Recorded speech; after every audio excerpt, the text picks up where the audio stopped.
بسم الله الرحمن الرحيم. அஸ்ஸலாமு அலைக்கும் வரஹ்மத்துல்லாஹி வபரகாத்துஹு.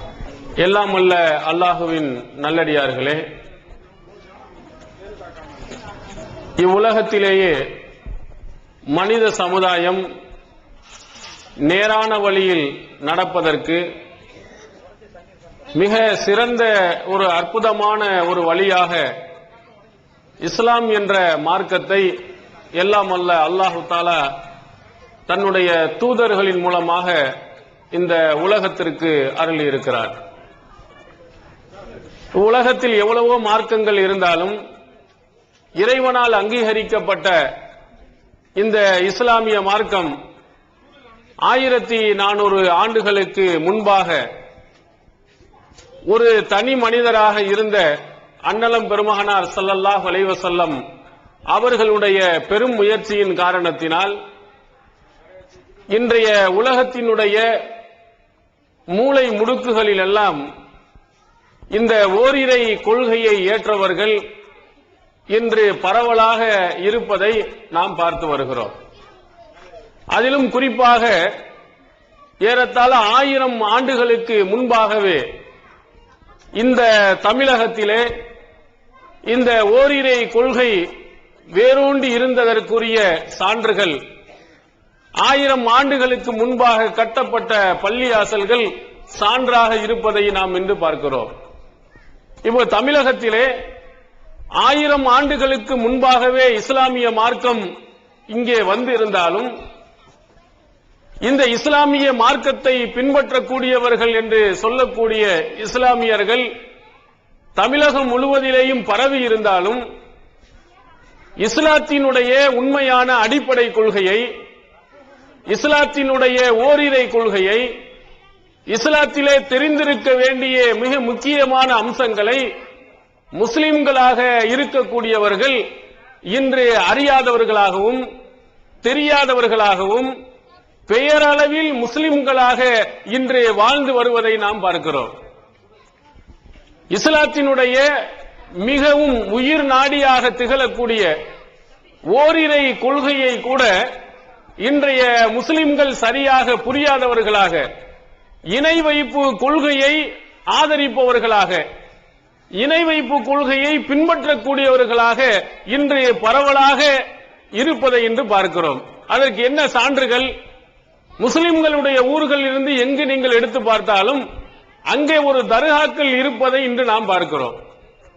எந்த ஒரு முஸ்லிம் ஊருக்கு நாம் போனாலும் அங்கே ஒரு குட்டி ஒரு அவுலியா, குட்டி ஒரு தர்காக்கள் உருவாக்கப்பட்டிருப்பதையும், வல்ல அல்லாஹ்விடத்தில் கையேந்த வேண்டியவர்கள் இன்றைய தர்காக்களிடத்திலே கையேந்தி இணை வைப்பு கொள்கையில் போய்க் கொண்டிருப்பதையும், இது நன்மை தரக்கூடிய காரியம் என்றும் மறுமையில் வெற்றியடையலாம் என்றும் நம்பி வரக்கூடிய முஸ்லிம்கள் இன்று ஏராளமானவர்களை நாம் இன்று பார்க்கிறோம். அதுவும் தமிழகத்திலே அவுலியாக்களுக்கெல்லாம் பெரிய அவுலியாக்காக பல ஆட்கள் இன்று உருவாகி வந்திருப்பதை நாம் பார்க்கிறோம். சமீபத்திலே நடந்த நாகூர் கந்தூரி தர்காக்கள் டிவி எல்லாம் நீங்க பார்த்திருப்பீர்கள். பெரிய அவுலியாவாக சித்தரிக்கப்பட்டு அங்கு இந்த ஒவ்வொரு ஊர்களில் இருந்தும் படையெடுத்து போய் தங்களுடைய தேவைகளை கேட்கக்கூடிய ஒரு அவல நிலையை இன்றைய தமிழகத்தில் நாம் பார்க்கிறோம். இஸ்லாத்திலே அல்லாஹ் ஒருவனை தவிர யாரையும் வணங்கக்கூடாது, யாரிடத்திலும் கையேந்தக்கூடாது, தன்னுடைய தேவைகளை முறையிடக்கூடாது என்ற ஒரு முக்கியமான ஒரு அடிப்படை விஷயத்தை கூட இன்று முஸ்லிம்களாக இருக்கக்கூடியவர்கள் அறியாதவர்களாக இருப்பதை பார்க்கிறோம். என்ன காரணம்? இதை எதிர்ப்பவர்கள், இந்த உண்மையை எடுத்துச் சொல்பவர்கள், இதை போன்ற கருத்துக்களை மக்களிடத்தில் எடுத்து வைப்பவர்கள் யாருமே இல்லையா என்று நீங்கள் எடுத்துக்கொண்டால் நிச்சயமாக ஆங்காங்கே இந்த ஓரிரை கொள்கையை, தௌஹீது கொள்கையை சொல்லக்கூடிய மக்கள் எல்லா ஊர்களிலும் இருக்கத்தான் செய்கிறார்கள். ஆனால் என்ன நிலை? இந்த மாதிரி தௌஹீது கொள்கையை எடுத்து சொன்னால், அல்லாஹ் ஒருவனை மட்டும் வணங்க வேண்டும் என்று சொன்னால், இன்றைய காலத்தில் இருக்கக்கூடிய இஸ்லாமியர்கள் எல்லாம் அவர்களை வழிகேடர்கள் என்று சொல்கிறார்கள், இஸ்லாத்தினுடைய எதிரிகள் என்று சொல்கிறார்கள், நபி ஸல்லல்லாஹு அலைஹி வஸல்லமுக்கு எதிராக நடப்பவர்கள் என்ற பல பட்டங்களை சொல்லி அவர்களை ஊர் நீக்கம் செய்து அவர்களை ஊரை விட்டு வெளியேற்றுவதை இன்று நாம் பார்க்கிறோம். இது இஸ்லாத்தினுடைய அடிப்படை தத்துவத்தையும் பகுத்தறிவாதி என்று அல்லாஹ் சொல்லியிருக்கிறானே, இந்த மனித சமுதாயத்திற்கு என்று தனி சிறப்பாக சொல்லியிருக்கிறானே, அவைகளையும் புறக்கணிக்கக்கூடிய ஒன்றாகும். திருமறை குர்ஆன் என்ன மாதிரி ஒரு வழிகாட்டுதலை சொல்கிறது. இந்த உலகத்தில் எத்தனையோ கொள்கைகள் சித்தாந்தங்கள் எவ்வளவு இருந்தாலும் அதையெல்லாம் பார்க்காதே, அதையெல்லாம் கேட்காதே என்று இஸ்லாம் எங்கேயுமே சொல்லவில்லை.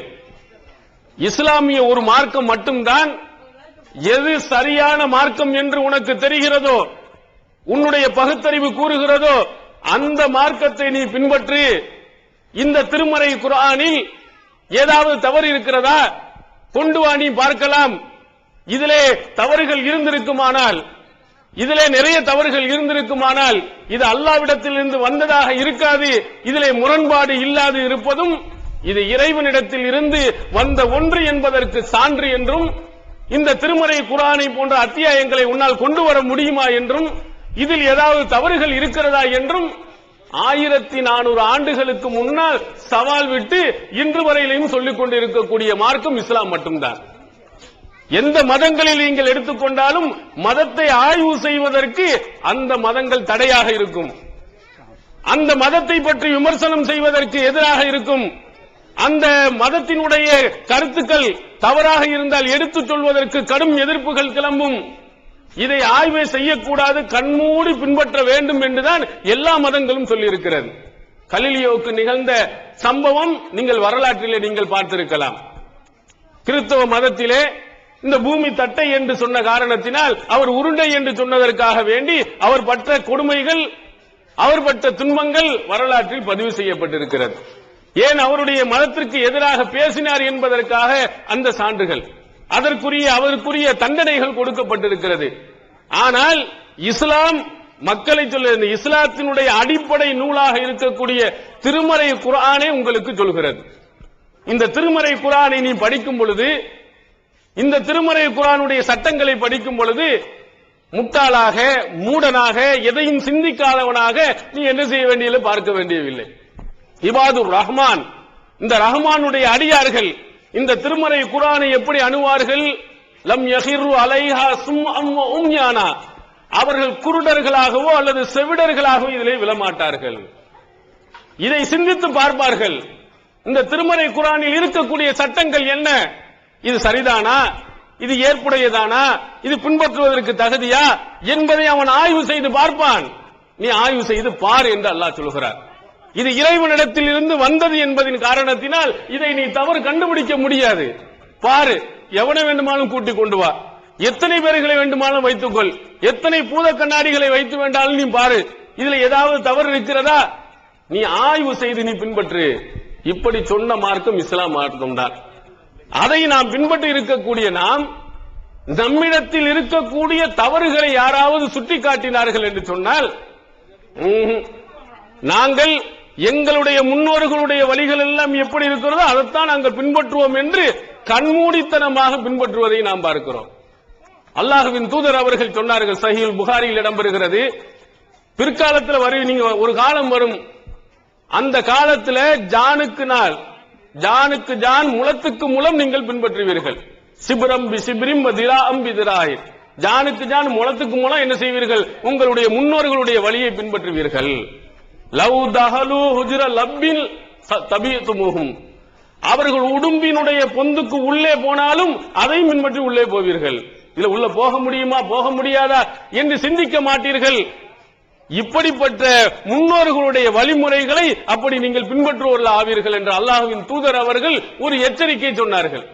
அந்த எச்சரிக்கையை இன்றைய இஸ்லாமிய சமுதாயம் பகுத்தறிவை பேசிய, சிந்தனை கூரை இந்த சமுதாயத்துக்கு உணர்த்திய, சிந்தித்து பின்பற்ற வேண்டும் என்று சொன்ன இந்த சமுதாயத்தின் உள்ளே நுழைந்திருப்பதை நாம் பார்க்கிறோம். அல்லாஹ்வின் தூதர் அவர்கள் எதை வரக்கூடாது என்று சொன்னார்களோ, எந்த மாதிரி நீங்கள் நடக்கக்கூடாது என்று சொன்னார்களோ அதையெல்லாம் நாம் என்ன செய்யறோம், அப்படியே பின்பற்றிக் கொண்டிருக்கிறோம். ஒன்றை கொண்டு இது தவறு, இதுதான் சரியான வழி, இதற்கு வாருங்கள் என்று சொன்னால் கண்ணை திறக்க மாட்டேன் என்று சொல்கிறார்கள் இந்த இஸ்லாமிய சமுதாயம். ஏன் கண்ணை திறந்து பார், இது நல்லதா, இது கெட்டதா, இது சரிதானா இவர்கள் சொல்வது என்று கொஞ்சம் கண்ணை திறந்து பார்த்தால்தான் அதனுடைய உண்மை நிலை நமக்கு தெரியும். ஆனா நம்ம என்ன செய்கிறோம், இந்த நம்முடைய ஜமாத்திலே குர்ஆன் படி ஹதீஸின் படி நடங்கள் என்று பல விஷயங்களை சொல்கிறோம். நம்முடைய முன்னோர்கள் பல தவறுகளை செய்திருக்கிறார்கள் என்று சொல்கிறோம். இது குர்ஆனுடைய வசனங்களுக்கு மாற்றம் என்று சொல்கிறோம். ஹதீஸுக்கு முரணானது என்று நாம் சொல்கிறோம். சொல்லும் பொழுது எப்படி முரணானது, எங்கே ஆதாரம் இருக்கிறது, எந்த ஹதீஸில் இருக்கிறது, எந்த திருமறை குர்ஆனுடைய வசனத்தில் இருக்கிறது என்ற ஒரு கேள்வியை யாராவது கேட்டுவிட்டால் அவர்கள் தௌஹீதுக்குள்ளே வந்துருவாங்க. கேள்வி நீங்க கேட்க, அதெல்லாம் நான் கேட்க மாட்டேன் என்று கண்ணை மூடிக்கொண்டிருந்தால் அன்றைய காலத்தில் அபூஜஹல் கூட்டத்தினர்கள் எப்படி தௌஹீதுக்கு வரலையோ அதே மாதிரி நம்மளும் போயிருவோம். அல்லாஹ் சொல்லுகிறான், வைதா கீல லஹும் தஆலு இலா மா அன்ஸலல்லாஹு வ இலர் ரசூல், அந்த மக்களை அல்லாஹ்வின் பக்கமும் அவருடைய தூதரின் பக்கம் மாறுங்கள் என்று சொன்னால் அவங்க என்ன எல்லாம் சொன்னா, காலு ஹஸ்புனா மா வஜதுனா அலைஹி ஆபானா, எங்களுடைய முன்னோர்களை எதிலே நாங்கள் கண்டோமோ அதுவே எங்களுக்கு போதும். எங்க முன்னோர்கள் என்ன சொன்னாங்க அது போதும், நீலாம் எதுவும் சொல்ல வேண்டியது இல்லை அப்படின்னு அவனுக்கு இடையில் ஒரு திரை இருந்தது.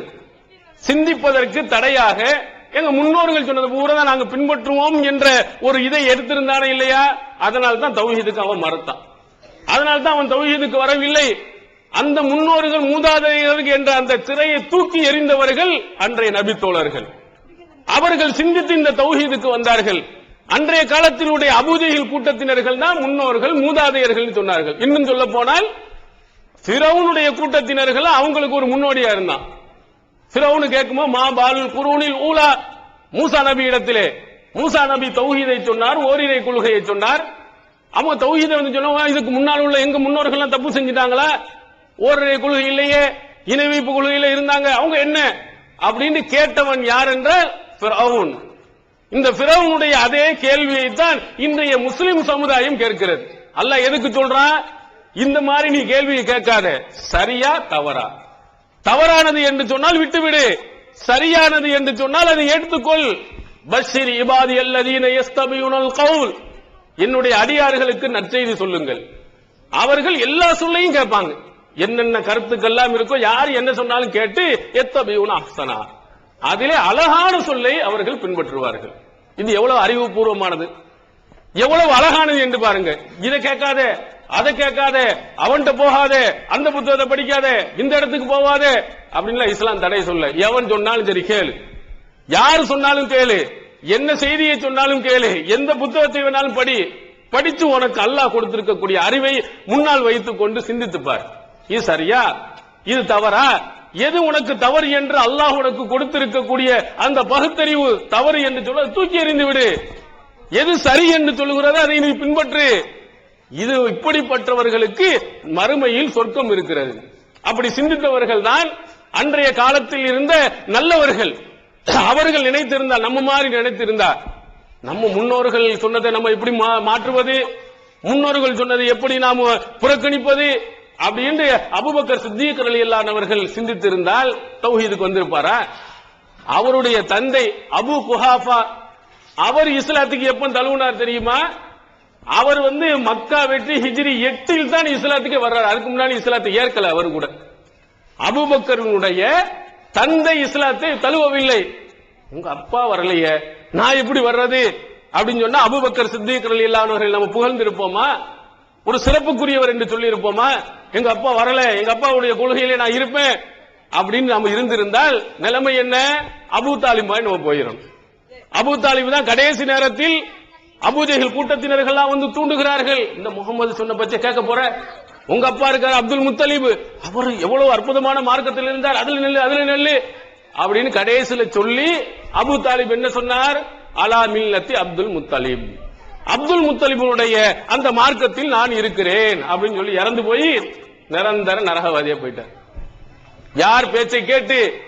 முன்னோர்கள் மூதாதையர்கள் என்ற பேச்சை கேட்டதின் காரணத்தினால் ஒருவர் நரகவாதி ஆயிட்டார்.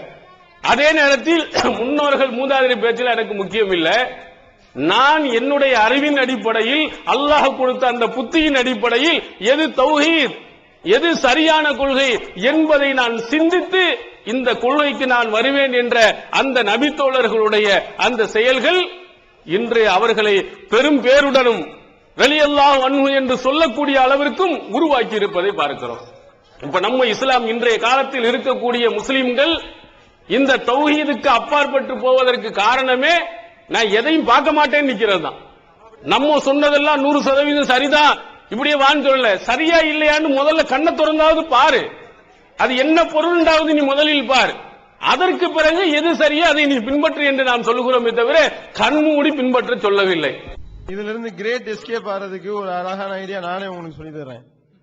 அதாவது குருடனாகவும் சப்பானியனாகவும் மூக்கு பெரியனாகவும் கால் உடைந்தனாகவும் கை உடைந்தனாகவும் கூணனு இது எல்லா குறையும் ஒரே ஆளுக்கு இருக்கும்ல, அவன் வரக்கூடாது அப்படின்னு சொல்லிட்டீங்கன்னா நல்ல ஐடியா. இதுல இருந்து தப்பிச்சிடலாம். நித்திய ஜீவனை அடையக்கூடிய வழி என்னன்னு கேட்டா காட்டி இதுதான் வழிங்கிறீங்க. இதுல நிறைய பொய் இருக்குன்னு கேட்டா ஆமா எங்களுக்கு தெரியுமே, மனித கரங்கள் விளையாடுறதுக்கு ஆமா எங்களுக்கு தெரியுமே அப்படிங்கிறீங்க. அடுக்கடுக்கான கேள்வி கணைகளுக்கு அமைதி காத்த பாதிரியார்கள், படிக்க முடியாத பைபிள் வசனங்கள், கிறிஸ்தவர்களை திணற வைத்த விவாதம் ஒரு டிவிடியாக, விலை ரூபாய் 30 மட்டுமே, கொரியர் செலவு தனி. கிடைக்கும் இடம் TNTJ வீடியோ விஷன், எண் 30, அரண்மனைக்காரன் தெரு, மண்ணடி, சென்னை 1. செல் 9500168989.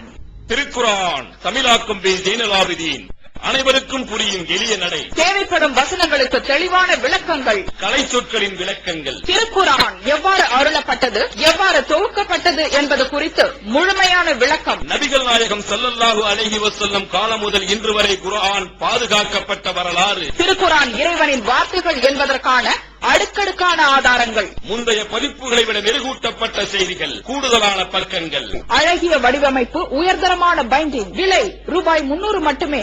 வெளியீடு மூன் பப்ளிகேஷன், நம்பர் 83/3, முதல் மாடி, மூர்தரு, Mannady, Chennai 1. Phone 65690810. TNTJ video vision, எண் 30, அரண்மனைக்காரன் தெரு, மண்ணடி, சென்னை 1. செல் 9500168989. இஸ்லாமும் அப்படி சொல்லவில்லை.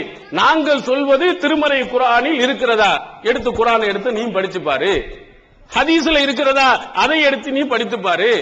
படித்து பார்த்து விட்டான் என்று சொன்னால் தௌஹீதிலே அவன் தான் முதலாவதாக வந்திருப்பான். அன்றைய காலத்தில் இந்த தௌஹீதினுடைய வளர்ச்சியை தடுப்பதற்கு அபூஜஹில் கூட்டத்தினர்கள் செய்த அந்த மிகப்பெரிய சதி என்ன தெரியுமா? குர்ஆனை நீ கேட்காதன்னு சொன்னான்.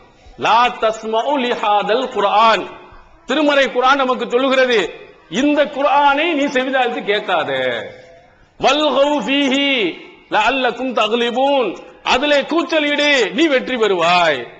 நீ என்ன செய்யணும்? குர்ஆனை காது கொடுத்து கேட்க கூடாது. எங்கேயாவது குர்ஆனை பற்றி ஓதி குர்ஆன்ல இப்படி இருக்கு அப்படி இருக்குன்னு சொன்னாண்டா சவுண்ட் கொடு, அதை கேட்க விட்டுறாத.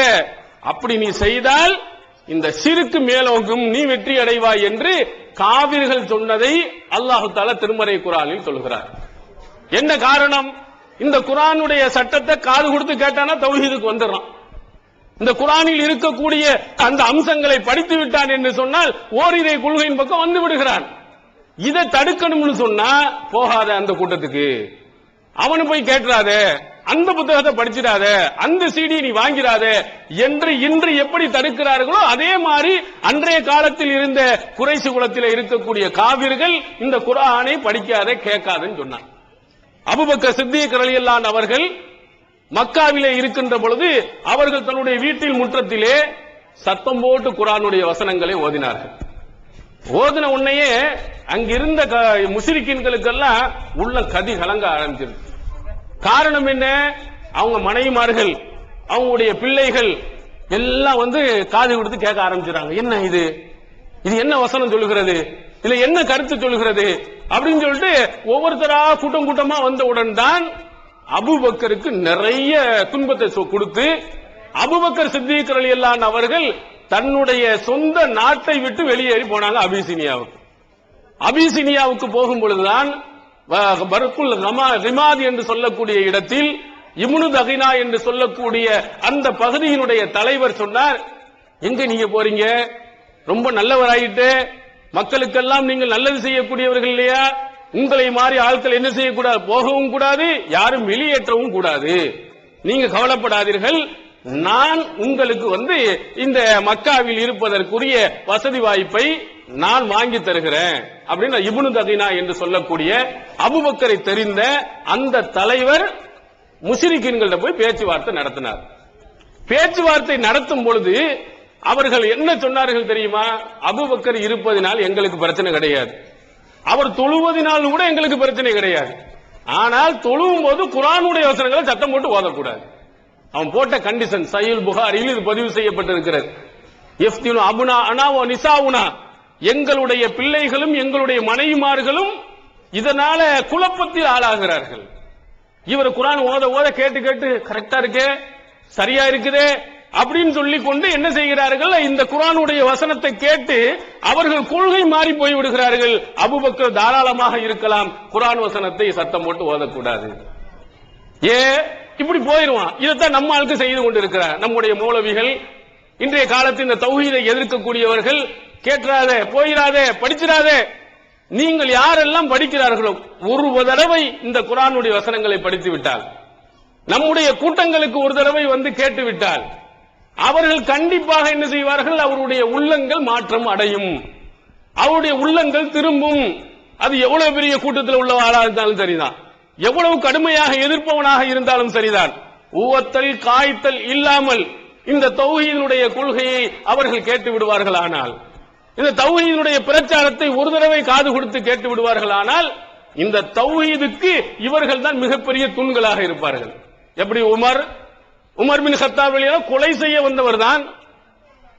ரசூலுல்லாஹி ஸல்லல்லாஹு அலைஹி வஸல்லம் அவர்களை கொலை செய்ய வந்தவருடைய உள்ளம் மாற்றப்பட்ட போது அடுத்ததாக என்ன சொன்னார், அல்லாஹ்வின் தூதர் அவர்களை தவறாக யாராவது சித்தரித்து விட்டால், இந்த மார்க்கத்தை பற்றி தவறாக ஒருவர் பேசிவிட்டார் என்றால் அவர் சொல்லக்கூடிய ஒரு வார்த்தை தானி அல்ரிபு உனுகஹு, அல்லாஹ்வின் தூதர் அவர் என்னை விட்டு விடுங்கள், அவருடைய கழுத்தை வெட்டுகிறேன் தான் சொல்லுவார். அவர் அல்லாஹ்வின் தூதர் அவருடைய கழுத்தை வெட்ட வந்தவர், அவர் இந்த உண்மையான கொள்கையை புரிந்து உள்ளத்தில் ஆழமாக போனவுடன் அவருடைய நிலை எப்படி மாறுகிறது, விடுங்கள், இதற்கு இஸ்லாத்திற்கு எதிராக யாருக்கான அவன் கழுத்தை சீவிரம் தான் வந்தார். அவர் இந்த மாதிரி ஆயிடுவான். இந்த தௌஹீதை படித்து விட்டார் என்று சொன்னால் கேட்காத வரையிலும் எதிர்த்துக்கிட்டே இருப்பான், இந்த இதை படிக்காத வரையிலும் எதிர்ப்பான், பிரச்சனைகளை பண்ணுவான். ஒரு தடவை கேட்டுவிட்டால் கண்டிப்பாக இந்த தௌஹீத், இந்த திருமறை குர்ஆனுடைய வசனங்கள் அவனை கண்டிப்பா மாத்திரும். குர்ஆன் ஷிஃபாஉல் லிமா ஃபிஸ் சுதூர், அவனுடைய உள்ளங்களில் இருக்கக்கூடிய கசடுகளுக்கெல்லாம் மருந்து இங்க குர்ஆன்ல இருக்கு, படிச்சுதான் தான் போதும், அவ்வளவுதான். அவன் மருந்தையும் சாப்பிட மாட்டேங்கிறான். உடல் முழுவதும் நோய் வைத்துக் கொண்டு மருந்தை கொடுத்தோம் என்று சொன்னா நான் பார்க்கவும் கூட மாட்டேங்கிறான், சாப்பிடவும் மாட்டேன் என்று சொன்னா அவனுடைய நோய் எப்படி நீங்கும்? அப்ப இவனுடைய உள்ளத்தில் இருக்கக்கூடிய நோய்களுக்கெல்லாம் காரணம் குர்ஆனை படிக்காது. படித்துட்டான்டா, குர்ஆனுடைய வசனங்களை தெரிந்து விட்டான் என்று சொன்னால் கண்டிப்பாக இந்த தௌஹீதுக்கு மிகப்பெரிய தூணாக அவனை தவிர வேறு யாருமே இருக்க மாட்டாங்க. இருந்தார்கள். ரசூலுல்லாஹி ஸல்லல்லாஹு அலைஹி வஸல்லம் காலங்களில் வாழ்ந்த எத்தனை பேர்கள், ரசூல் ஸல்லல்லாஹு அலைஹி வஸல்லம் அவர்கள் காபத்துல்லாவிலே தொழுகின்ற பொழுது அவங்களுடைய கழுத்துல ஒட்டகத்தினுடைய கழிவுகளை போட்டு கைகொட்டி சிரித்தவர்கள் நிறைய பேர். அபூஜஹல் கூட்டம், அதுல உத்பாவும் இருந்தான். இந்த உத்பாவினுடைய மகளுக்கு இந்த தௌஹீது உள்ள போயிருது. அவன் அப்பா யாரு, அல்லாஹ்வின் தூதர் அவர்களை கழுத்தில் ஒட்டக குடலை போட்டு சிரித்தவர், சிரித்து கைகொட்டி ரசூல் ஸல்லல்லாஹு அலைஹி வஸல்லம் அவர்களை கேலி கிண்டல் செய்தவருடைய மகள். அந்த மகளும் எப்படிப்பட்டவன்னா பருவ வயதை அடைந்த ஒரு பெண்மணி, வயதான கிழவியும் கூட கிடையாது, சின்ன பிள்ளையும் கிடையாது. ரசூல் ஸல்லல்லாஹு அலைஹி வஸல்லம் அவர்கள் மதீனாவிலே இருக்கின்ற பொழுது அந்த பெண்மணி தனியாக என்ன செய்கிறார்கள், புறப்பட்டு தௌஹீதை ஏற்றுக்கொண்டு இங்கே வந்துட்டாங்க. அவங்களுடைய பேர் உம்மு குல்சும். உம்மு குல்சும் பின்த் உக்பா இப்னு அபி முஐத் மிம்மன் ஹரஜ இலா ரசூலுல்லாஹி ஸல்லல்லாஹு அலைஹி வஸல்லம், நபி ஸல்லல்லாஹு அலைஹி வஸல்லம் அவர்களின் பக்கம் ஹிஜ்ரத் செய்து வந்தவர்களில் இந்த உம்மு குல்சும் ஒருவர். வஹிய ஆத்திகுன், அவர்கள் கன்னி பெண்ணாக இருந்தார்கள். எங்கே, மக்காவிலே இருந்து மதீனாவுக்கு அங்கே வருவதென்றால் எவ்வளவு கஷ்டம் என்று நீங்கள் எண்ணி பாருங்கள். இந்த காலத்துல மாதிரி அழகான சொகுசான வாகனங்கள் இருந்ததில்லை. அங்க ஒட்டகத்தில் தான் வரணும், பாலைவனத்தில் தான் வரணும், அந்த கடுமையில் தான் வரணும். எப்படி வருகிறார்கள், தான் குடும்பம் சொந்த பந்தும் எல்லாத்தையும் தூக்கி எறிந்து விட்டு அந்த ஷிர்கிலே ஊறிப்போன, பிதஅத்திலே ஊறிப்போன குடும்பத்திலே பிறந்த அந்த உம்மு குல்சும் என்ற அந்த பெண்மணி தௌஹீத் எனக்கு வேண்டும் என்று சொல்லி மதீனாவுக்கு ஓடி வந்தாங்க. இப்படி வருவார்கள். நீங்கள் உண்மையிலேயே எவர்கள் கடுமையாக இந்த தௌஹீதை எதிர்க்கிறார்களோ அவர்கள் ஒரு தடவை கேட்க சொல்லுங்கள், ஒரு தடவை இந்த ஹதீஸை பார்க்க சொல்லுங்கள், ஒரு தடவை தௌஹீதுடைய கொள்கையை புத்தகங்களை படிக்க சொல்லுங்கள். கண்டிப்பாக அவருடைய உள்ளங்கள் கண்டிப்பா மாறும். படிக்காத காரணத்தினால் இது இஸ்லாம். இந்த மாதிரி ஒரு நிலை ஒரு தௌஹீதுவாதிற்கு, அல்லாஹுவை ஏற்றவனுக்கு, பகுத்தறிவாதி உள்ளவனுக்கு எதிரானது என்று சொல்கிறது. உனக்கு அல்லாஹ் கொடுக்கும் மற்ற விலங்குகளை விட அல்லாஹ் கொடுத்த சிறப்பு தகுதி என்ன? பகுத்து ஆய்வு செய்யும் தகுதி. பகுத்துருவனி இது நல்லது இது கெட்டது என்பதை ஆய்வு செய்யக்கூடிய ஒரு அற்புதமான ஆற்றல் ஆடு மாடுகளுக்கு எந்த உயிரினத்தையும் கொடுக்கல, உனக்கு தான் கொடுத்திருக்கான். எடுத்து பாரு, இந்த இது சரியா? நம்முடைய முன்னோர்கள் மூதாதையர்கள் எல்லாம் செய்து வந்திருக்கக்கூடிய அந்த வழிகள் சரியா? நம்ம குர்ஆனை பின்பற்றணும் சொல்றோம், ஹதீஸை பின்பற்ற வேண்டும் என்று சொல்லுகிறோம். நம்ம செய்ததுக்கெல்லாம் குர்ஆன் ஹதீஸில் ஆதாரம் உண்டா? நபி வழியில் ஆதாரம் உண்டா? ஹதீஸிலே இதற்கு தேடி பார்த்தால் ஏதாவது கிடைக்குமா? நீ எடுத்துக்கிட்டு வா, நம்மளும் வர தயாராக இருக்கிறோம். 1ஆம் பாத்தியா இருக்குது, 7ஆம் பாத்தியா இருக்கு, 40ஆம் பாத்தியா இருக்கு, மௌலூது ஓத இருக்கு. இதோ குர்ஆன் வசனம், இதோ ஹதீஸ் அப்படின்னு சொன்னா முதலில் மௌலூது ஓதக்கூடியவரை நம்ம தான் இருப்போம். முதலில் பாத்தியா ஓதுறதுக்கு தயாரா இருக்கும் நாங்க தான் இருப்போம். எங்களுக்கு எல்லாம் ஆசையா இல்லையா? ஏன் 7ஆம் பாத்தியா ஓதி கரியும் சோறும் எங்களால திங்க எங்களுக்கு ஆசை இல்லையா? மௌலூது ஓதி அங்க இருக்கக்கூடிய காசுகளை வாங்க வேண்டும் என்று எங்களுக்கு ஆசை இல்லையா? ஏன் நாங்கெல்லாம் ஒரு காலத்தில் மௌலூது ஓதி தான் இருக்கிறோம், அதே மாதிரி பாத்தியாக்கள் ஓதி தான் இருக்கிறோம், கரியும் சோறும் சாப்பிட்டு தான் நாங்க இருக்கிறோம். எதற்காக வேண்டி அதெல்லாம் வேண்டாம் என்று சொல்லுகிறோம்? இப்ப கரியும் சோறும் நஞ்சா போயிருச்சா? இப்ப மௌலூதுல கிடைக்கக்கூடிய பணங்கள் எல்லாம் செல்லாமல் போயிருமா? எல்லா பணமும் செல்லக்கூடிய நல்ல வசதியான பணங்கள் எல்லா பணமும் நமக்கு கொடுக்கத்தான் செய்யறாங்க. கொடுத்தும் கூட ஏன் நாம் வேண்டாம் என்று சொல்லுகிறோம்? நபி வழிக்கு மாற்றமா இருக்குது, ரசூல் ஸல்லல்லாஹு அலைஹி வஸல்லம் அவருடைய சொல்லுக்கு மாற்றமாக இருக்கிறது. எனவே நீங்கள் முதல்ல ஆழமா பதிய வையுங்கள். உண்மையான கொள்கைக்கு நீங்க போகணும் சொன்னா முதல்ல உங்க கண்கள் முதல்ல திறக்கணும். அது அறிவு கண்கள் திறக்கணும், சிந்தனை கண்கள் திறக்கணும். அது திறந்து விட்டால் சரியான வழிக்கு நீங்கள் வந்து விடுவீர்கள். வரலன்னு சொன்னா கண் இருந்தும் நீங்கள் குருடர்கள் தான். அல்லாஹ் சொல்லுகிறான், இந்த அபூஜஹல் கூட்டத்தினர்கள்ட்ட அல்லாஹ்வின் தூதர் அவர்கள் சொன்னது போதெல்லாம் திரும்பி பார்க்க மாட்டான். கண்ணால பார்த்தான், சரியான முறையில் பார்க்கல, ஒழுங்காக சிந்திக்கல. அவனுக்கு லஹும் குலூபுன் லா யஃப்கஹூன பிஹா வலஹும் ஆதானுன் லா யஸ்மஊன பிஹா வலஹும் அய்யுனுன் லா யுப்ஸிரூன பிஹா. அவர்களுக்கு உள்ளங்கள் இருக்கும், அதை கொண்டு சிந்திக்க மாட்டான். கண்கள் இருக்கும், நல்லதை பார்க்க மாட்டான். காதுகள் இருக்கும், நல்லதை கேட்க மாட்டார். கல் அன்ஆமி, இவர்கள் யார்? கால்நடைகளை போன்றவர்கள். பல்ஹும் அலல்லு, அதை விடவும் மோசமானவர். அதுக்கு அந்த ஆற்றல் கொடுக்கல. அதுக்கு காது என்ன இந்த பக்கம் போனுச்சுன்னு சொன்னா பயான் நடக்குது, அது நின்றுட்டு கேட்டுலாம் போவாது. அது பாட்டு நிக்குமா? அங்க எங்க இறை கிடைக்குதோ அது பாட்டு போயிட்டு இருக்கும். இங்கே பயான் நடக்கிறது, குர்ஆனுடைய வசனங்கள் நடக்கிறது, நம்மளுக்கு கேட்காம நம்ம ஆட்டுக்கு நமக்கு என்ன வித்தியாசம் இருக்கிறது? அதான் சொல்லுகிறான், காதுகள் இருந்தும் கேட்காதவன் இவன் ஆடு மாடுகளை போன்று. அந்த ஆடு மாடுகளுக்கு இங்க பயான் நடக்குது, இங்க தொழுகை நடக்கிறது, நம்ம போய் தொழுவோம் அப்படிலாம் போகாது, அது சிந்திக்கவும் செய்யாது. அதற்கு அந்த ஆற்றல் கொடுக்கல. அதனால்தான் கால்நடைகள் சொல்லிட்டு ஏன் அதை விடவும் மோசம்னு சொல்லுகிறான்னா, அந்த கால்நடைகளுக்கு அந்த அறிவு நான் கொடுக்கல. இந்த மாதிரி பயான போய் நீ கேளு, இந்த மாதிரி கேட்பதற்கு ஒரு ஆற்றல் இருக்கிறது, நீ தொழுகைக்கு போகலாம், இதை நீ சிந்திக்கலாம் அப்படின்னு அல்லாஹ் கொடுக்கல. அதனால அதன் மேல தப்பில்லை. நீ கொடுத்தும் கூட அதை நீ செய்யவில்லை. ஆனால் கால்நடைகளை விட மோசமானவன் நீ, கால்நடைகளை விட கீழ்நிலையில் உள்ளவன் என்று சிலர்களை அல்லாஹ் சொல்கிறான். யார? உள்ளம் இருந்தும் சிந்திக்காதவன், அறிவு கொடுத்து சிந்திக்க மாட்டேங்கிறிய. இப்ப நம்ம சொல்லக்கூடிய ஒவ்வொன்றுக்கும் சரியா தவறா என்று நீ சிந்தித்து பார்க்க மறுக்கிறாயே, அப்ப நீ யாரு? ஆடு மாடு. அல்லாஹ்வின் பார்வையில், நம்ம பார்வையில சொல்லல, அல்லாஹ்வின் பார்வையில் இந்த மாதிரி சிந்திக்காத கூட்டத்தினர்கள் ஆடு மாடுகள் லிஸ்ட்ல அதை விட மோசமான லிஸ்ட்ல போறோம். அப்போ நாம் விளங்கிக் கொள்ள வேண்டும். நாங்க சொன்னாலும் சரி, தௌஹீத் ஜமாத் சொன்னா அப்படி 100% கண்ணை மூடி பின்பற்றணும் சொல்ல, சரியானு பார்த்து தான் பின்பற்றணும். அதனால்தான் நம்முடைய ஒவ்வொரு செயல்களுக்கும் ஆதாரத்தை குறிப்பிடுகிறோம். சஹீஹ் புகாரியில இத்தனாவது நம்பர்ல இந்த செய்தி பதிவு செய்யப்பட்டிருக்கிறது, சஹீஹ் முஸ்லிம்ல இந்த பாடத்துல இந்த பக்கத்தில் பதிவு செய்யப்பட்டிருக்கிறது. எதை நாம் சொன்னாலும் அதற்கு ஆதாரத்தோடு சொல்கிறோம். ஆதாரத்தை சொல்ல கண்மணியா எங்க இருக்கு அந்த இதை காட்டுங்கள் அப்படின்னு சொன்னா உடனடியே அதனுடைய மூல நூல்களையும் எடுத்தும் நாம காட்டுகிறோம், அதனுடைய மொழிபெயர்ப்பையும் நாம் செய்தும் தருகிறோம். நம்ம சொன்னது ஒன்னே கண்மூடி பின்பற்ற சொல்லவில்லை. நம்ம செய்வது தவறு என்று சொன்னால் அதை சுட்டிக்காட்டுங்கள் என்று சொல்கிறோம். நாங்களும் மனிதர்கள் எங்கள்கிட்ட தவறு வரும் என்று சொல்கிறோம். சிந்தனையை ஊட்டி சரியான வழியில் கொண்டு போகக்கூடிய ஜமாத் இந்த ஜமாத்து தான். இந்த ஜமாத்தினுடைய கொள்கைகளை தான் எந்த விதமான ஆய்வுகளும் செய்யாமல் கண்ணை மூடிக்கொண்டு என்ன செய்கிறார்கள்? புறக்கணிக்கிறார்கள். நம்ம அப்படி என்ன மோசமான விஷயங்களை சொல்லி இருக்கிறோம்? எந்த தவறான காரியங்களை சொல்லி இருக்கிறோம்? பட்டியல் போட்டு சொல்லுங்க. இந்த மாதிரி விஷயங்கள் நீங்கள் மார்க்கத்துக்கு முரணாக சொல்லி இருக்கிறீங்க, ஹதீஸுக்கு முரணாக சொல்லி இருக்கிறீர்கள் என்று சொன்னீர்களானால் அதை திருத்திக் கொள்வதற்கு அல்லது அதற்குரிய சரியான விளக்கத்தை தருவதற்கு நாம் தயாராக இருக்கிறோம். ஆனா எதையுமே சொல்லாமல் எங்களுக்கு பிடிக்காது என்று சொல்லாதீர்கள். இது மனித சமுதாயத்திற்கு பகுத்தறிவாதிக்கு இது தகுந்தது அல்ல.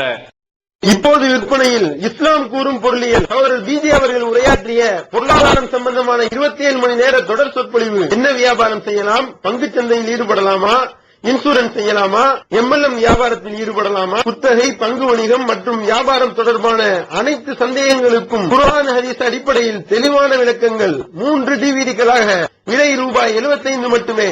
கிடைக்கும் இடம் TNTJ வீடியோ விஷன், நம்பர் 30, அரண்மனைக்காரன் தெரு, மண்ணடி, சென்னை 1. வெளிவந்துவிட்டது தவறான வாதங்களும் தக்க பதில்களும். சகோதரர் பிஜே அவர்கள் உரையாற்றிய ரமலான் மாத தொடர் சொற்பொழிவு. மறைவான ஞானம் அல்லாஹ்வை தவிர வேறு யாருக்கும் உண்டா? சத்தியம் எது, அசத்தியம் எது? இறந்தவர்களால் செவியேற்க முடியுமா?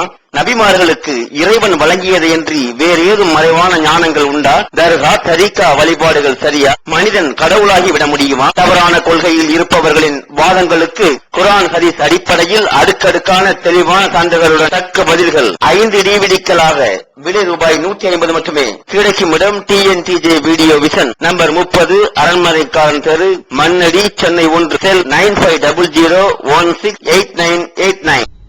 அல்லாஹ்வுடைய அடியார்களுக்கு தகுந்ததல்ல. எனவே நீங்கள் நல்ல கருத்துக்கு, அதுவும் சொர்க்கத்திற்கு போக வேண்டும் என்ற அடியார்களாக இருந்தால் எல்லாத்தையும் முதல்ல காது கொடுத்து கேட்கிற ஒரு நிலைக்கு முதல்ல நீங்கள் வாருங்கள்.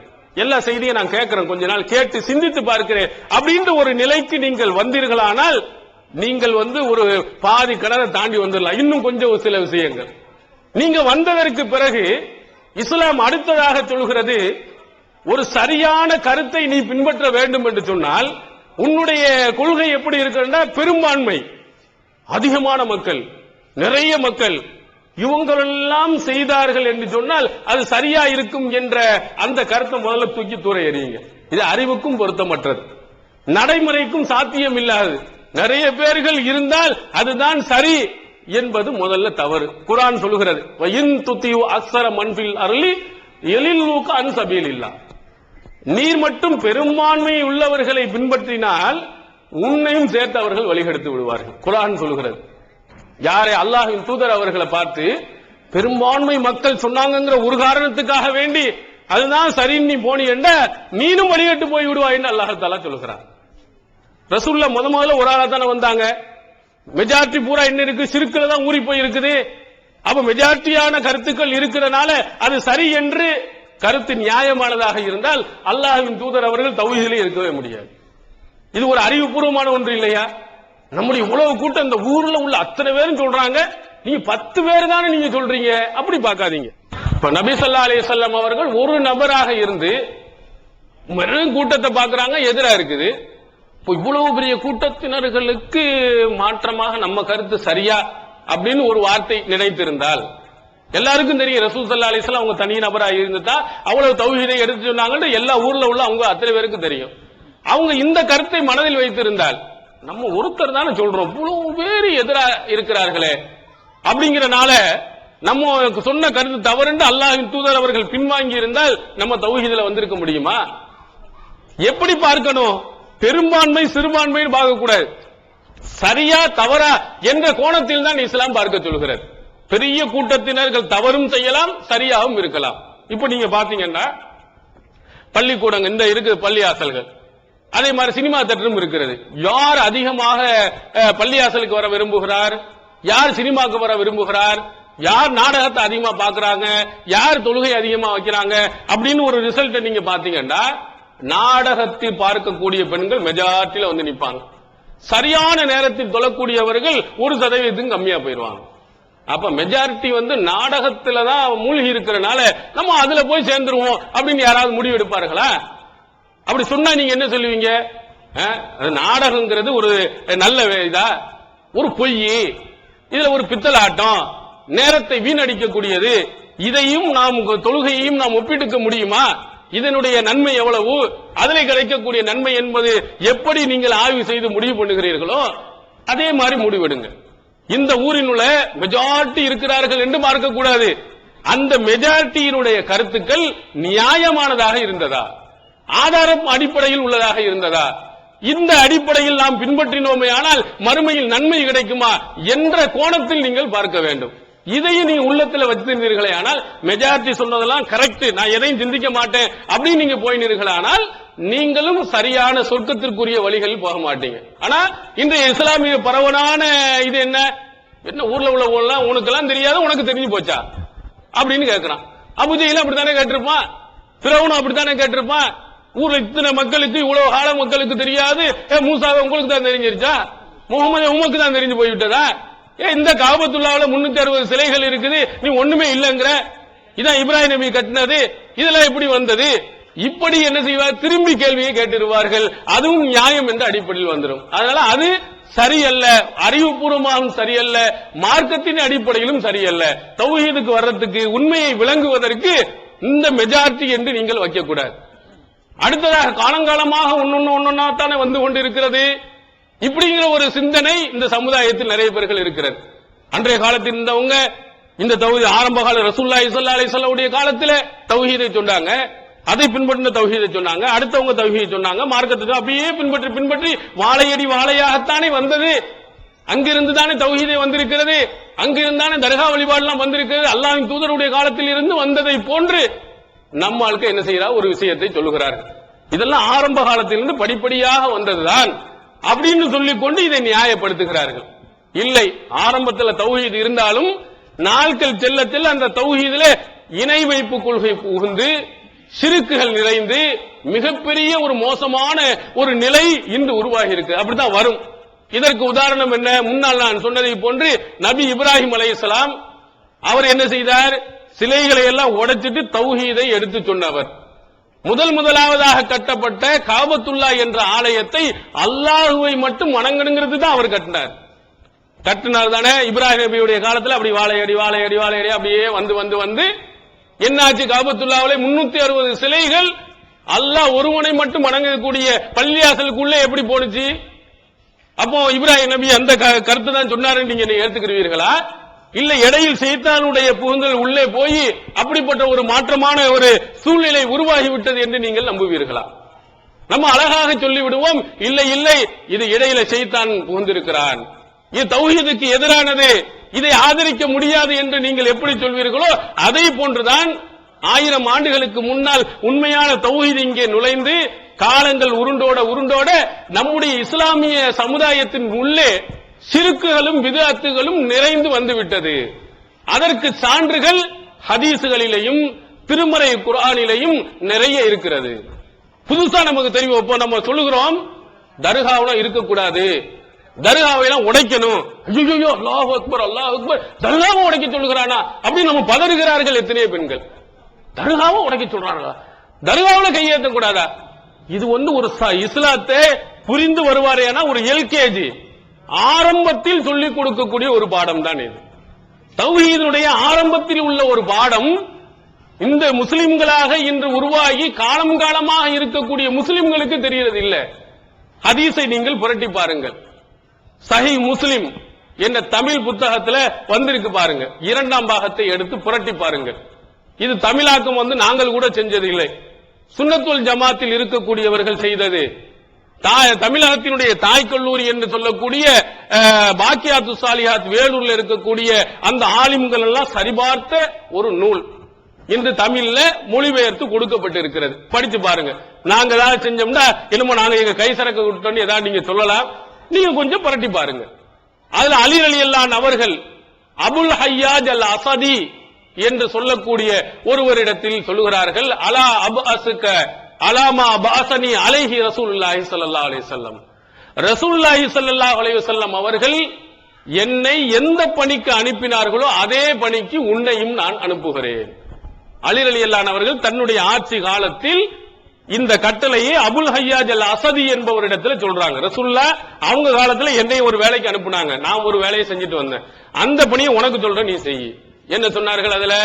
வலா கபுரன் முஸ்ரிஃபன் இல்லா சவ்வைத்தஹு, உயரமாக இருக்கக்கூடிய எந்த கபரையும் தரைமட்டமாக்காமல் விட்டு விடாது. இதைத்தான் அல்லாஹ்வின் தூதர் எனக்கு சொன்னாங்க. ரசூலுல்லாஹ் காலத்துல நான் தான் போய் கபருக்கு மேல உயரமாக இருக்கக்கூடிய எந்த கபரை உடைச்சி சமப்படுத்திட்டு நான் தான் வந்தேன். யார் சொல்கிறார்? அலி ரலியல்லாஹு அவர்கள் சொன்னாங்க. அவங்களுடைய ஆட்சியில அபுல் ஹய்யாஜ் அல் அஸதிட்ட சொல்லி செஞ்சுட்டு வாங்கன்னு சொன்னாங்க. இது ஹதீஸ்ல பதிவு செய்யப்பட்டிருக்கு. ரசூலுல்லாஹ்வுடைய கட்டளை, பூமிக்கு மேல உயரமா எந்த கபரும் இருக்கக்கூடாது, உலகத்து எந்த கபரையும் இடிச்சு நொறுக்கி தள்ளி வெளியே. இது ரசூலுல்லாஹ் போட்ட கட்டளை. அது நடைமுறைப்படுத்தப்பட்டு இருக்கிறது. அலி ரலியல்லாஹு காலத்தில் அவர்களும் என்ன செஞ்சிருக்கிறாங்க? நடைமுறைப்படுத்தி இருக்கிறார்கள். அப்படி நடைமுறைப்படுத்திய ஒன்றை நம்ம உங்களுக்கு சொல்கிறோம். ரசூல் ஸல்லல்லாஹு அலைஹி வஸல்லம் காலத்துல இந்த மாதிரி கபர்கள் கட்டப்பட்டதில்லை, கட்டப்பட்டதெல்லாம் உடைக்கப்பட்டிருக்கிறது. இதுதான் அல்லாஹ்வின் தூதர் அவர்களுடைய ஒரு கட்டளை என்று சொன்னால் நமக்கு புதுசா தெரியுது. இப்படி ரசூலுல்லாஹ் சொன்னாங்களா?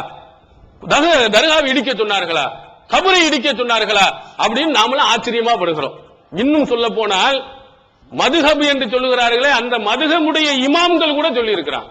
அது கூட படிக்கல. திருமதியில இந்த ஹதீஸினுடைய கீழே இமாம் ஷாஃபி, இமாம் திருமதி அவர்கள் பதிவு செய்கிறார். ஷாஃபி அவருடைய கருத்து, கால ஷாஃபி அக்ரஹு ஐயுருஃப் அல் கபரு, கபறுகள் உயர்த்தப்படுவதை நான் வெறுக்கிறேன். கபரு உயரமா கட்டப்படக்கூடாது. இல்லா பி கதிரிமா யுரஃபு அன்னஹு கபருன், ஓரளவு உயர்த்தலாம். எந்த அளவுக்கு? அது கபரு தான் அப்படின்னு நீங்கள் தெரிந்து கொள்ள அளவுக்கு வளர்க்கலாம். எதுக்காக வேண்டி? கைலா யுத்தா வலா யுஜ்லஸ் அலை, அது மேல யாரும் மீச்சிடக்கூடாது, அதே மாதிரி யாரும் அமர்ந்திடக்கூடாது என்பதற்காக இது கபருண்டு தெரிஞ்சா போதும், அந்த அளவுக்கு மட்டும் என்ன செய்யலாம்? உயர்த்தி கொள்ளலாம். அதற்கு மேல் உயர்த்துவதை நான் வெறுக்கிறேன். இது திருமதியில பதிவு செய்யப்பட்டிருக்குது முதல் பாகத்துல. இது ரஹ்மத் அறக்கட்டையில என்ன செஞ்சிருக்கிறாங்க? வெளியிட்டு இருக்கிறாங்க. அதுல முதல் பாகத்துல எடுத்து படிச்சு பாருங்க. இமாம் ஷாஃபி சொல்லுகிறாரு, அது கூட அந்த இது கபரு தான். இந்த மாதிரி நம்ம இது முக்கோண மாதிரி நம்ம போட்டு வச்சிருப்போம், மண்ணை போட்டு வச்சிருப்போம் இல்லையா, அந்த அளவுக்கு உயர்த்துறதுதான் சரி. எதுக்காக அதையும் நான் அவர் உயர்த்துறேன்னு சொல்லுகிறாருன்னா, ரசூல் ஸல்லல்லாஹு அலைஹி வஸல்லம் கபர் மேல அமரக்கூடாதுன்னு சொல்லி இருக்காங்க, அது மேல நடக்க கூடாதுன்னு சொல்லி இருக்காங்க. அப்ப கபர்ஸ்தான்ல போகும்போது இது கபர் தான் இல்லையான்னு மக்களுக்கு தெரியாது. அதனால கபருங்கிற தெரிகிற அளவுக்கு சின்ன அளவுல நீ உயர்த்திக்கொள். இமாம் ஷாஃபியினுடைய கருத்து பதிவு செய்யப்பட்டிருக்கு. படித்தோமா? படிச்சு பாருங்க, இருக்கா இல்லையா? இல்லையா என்கிட்ட வந்து கேளுங்க, நான் எடுத்துக்காரேன் உங்களுக்கு. திருமதி இமாம்ல தமிழ்ல வந்திருக்கு. இதுல அரபி மொழியில் போய் நீங்க ஆய்வு செய்து படிக்க சொல்ல, தமிழில் இந்த மொழிபெயர்க்கப்பட்டு தமிழில் வந்து இருக்கிறது. உருது மொழியில நீங்க பார்க்கலாம், ஆங்கிலத்தில் மொழிபெயர்க்கப்பட்டு வந்திருக்கிறது, ஹிந்தியில இருக்கு, பல மொழிகளில் மொழிபெயர்க்கப்பட்டு வந்திருக்கு. தமிழ்ல இப்பதான் வந்திருக்கிறது. முதல் பாகத்துல பதிவு செய்யப்பட்டிருக்கக்கூடிய இந்த செய்தியில நபி ஸல்லல்லாஹு அலைஹி வஸல்லம் அவருடைய கருத்து பதிவு செய்யப்பட்டிருக்கிறது. 900 சில்லற ஹதீஸ் என்று நினைக்க, 973 75 அந்த ஹதீஸ். அப்ப அந்த ஹதீஸின் கீழே இமாம் ஷாஃபி கூட கபரை வந்து உயர்த்தி கட்டக்கூடாதுங்கிறாங்க. ஆனா நம்மளுக்கு என்ன தெரியல, இது புதுமையா தெரிகிறது. இப்படிதான் தெரியும். நாட்கள் ஓட சைத்தானுடைய ஆதிக்கம் அதிகமாகி என்ன ஆயிருந்தா இதான் புதுசு புதுசுங்கிற மாதிரி உங்களுக்கு தெரியும். அல்லாஹ் ஒருவனை மட்டும் வணங்குங்கள் என்று சொன்னது அன்றைய காலத்தில் புதுசா தான் தெரியுது. அது சொல்லுகிறார்கள், ஜாலல்லாஹுல் ஆலிஹத்த இலாஹம் வாஹிதா இன்னஹாதா லஷைஉன் உஜாப். எல்லா கடவுளும் ஒரு கடவுள் தான் என்று சொல்லுகிறாரா, பல கடவுள் இல்லை என்று சொல்லுகிறாரா? இது ஒரு ஆச்சரியமான செய்தியாக இருக்கிறது என்று அன்றைய காலத்தில் உள்ளவன் சொன்னான். அல்லாஹ் ஒருவனை மட்டும் வணங்கு என்று சொல்லும் பொழுது அந்த மக்கள் சொன்னது என்னன்னா, இது புதுசா தெரியுது. இதே இதுதான் நாம சொல்லுகிறோம், கபூர் இருக்கக்கூடாது, தர்கா இருக்கக்கூடாது, அது உடைக்கப்பட வேண்டும் அப்படின்னு நம்ம சொல்லும் பொழுது உங்களுக்கு புதுமையாக தெரிகிறது. இது சரியா இல்லையா? நபி ஸல்லல்லாஹு அலைஹி வஸல்லம் சொன்னார்களா இல்லையா? ஹதீஸ்களில் பதிவு செய்யப்பட்டிருக்கிறதா இல்லையா? போய் கேளுங்க உங்க இமாம்கள்ட்ட. நம்ம மட்டும் இல்ல, நம்மள்ட்ட தனியா ஒரு புத்தகத்தை பதிவு செய்து வைக்கல. இங்க திருமதி என்ற நூல், முஸ்லிம் என்ற நூல் சுன்னத்துல் ஜமாத்திலையும் இருக்கிறது, தௌஹீத்வாதிகள்டையும் இருக்கு, உலகம் முழுவதும் எல்லா பகுதியிலும் இருக்கிறது. நீங்க போய் இப்படி அல்லாஹ்வின் தூதர் அவர்கள் சொன்னதாக பதிவு செய்யப்பட்டிருக்கிறதா? இப்படி சொல்லுகிறார். நாங்க சொன்னவன கண்மூடி நீங்கள் பின்பற்ற வேண்டாம், ஹதீஸை எடுத்து பாருங்க இப்படி இருக்கா இல்லையான்னு கேளுங்க. இருக்குன்னு சொன்னா அல்லாஹ்வின் தூதர் அவர்கள் சொல்லை விட நம்முடைய சொல் முக்கியமானதா, முதன்மையானதா? அப்படி நீங்க சிந்தித்து பாருங்க. இல்லை என்று சொன்னால் எங்கள்கிட்ட கேளுங்க, நாங்க அந்த புத்தகத்தை எடுத்து அரபி மூலத்தோடு உங்களுக்கு நாங்கள் காட்டுகிறோம். தமிழ்ல வந்திருக்கிறதுனால நீங்களாகவே பார்த்து அதனுடைய மொழிபெயர்ப்பு நீங்களே படித்திருக்கலாம். அப்ப இவைகள் எல்லாம் உங்களை வந்து ஏன் எவ்வளவு பாதகமா பயங்கரமான இணை வைப்பினுடைய உச்சகட்டத்தில் இருக்கக்கூடிய ஒரு தர்கா வழிபாடை நம்ம என்ன நினைக்கிறோம், அல்லாஹ் வந்து மறுமையிலே நமக்கு நன்மையை தருவான் என்று நாம் எண்ணிக்கொண்டிருக்கிறோம்.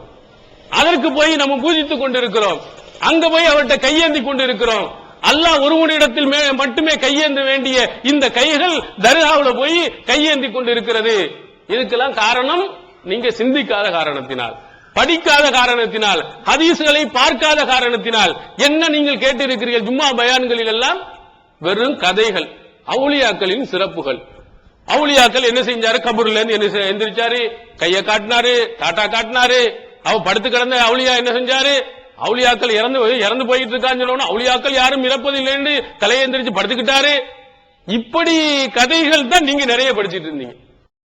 வெளிவந்து விட்டது இஸ்லாம் கூறும் குடும்பவியல் ரமலான் மாதம் தொடர் சொற்பொழிவு 5 டிவிடிகளாக விலை ரூபாய் 150 மட்டுமே. கூரியர் செலவு தனி. கிடைக்கும் இடம் TNTJ வீடியோ விஷன் நம்பர் 30 அரமனைக்காரன் தெரு, மண்ணடி, சென்னை 1.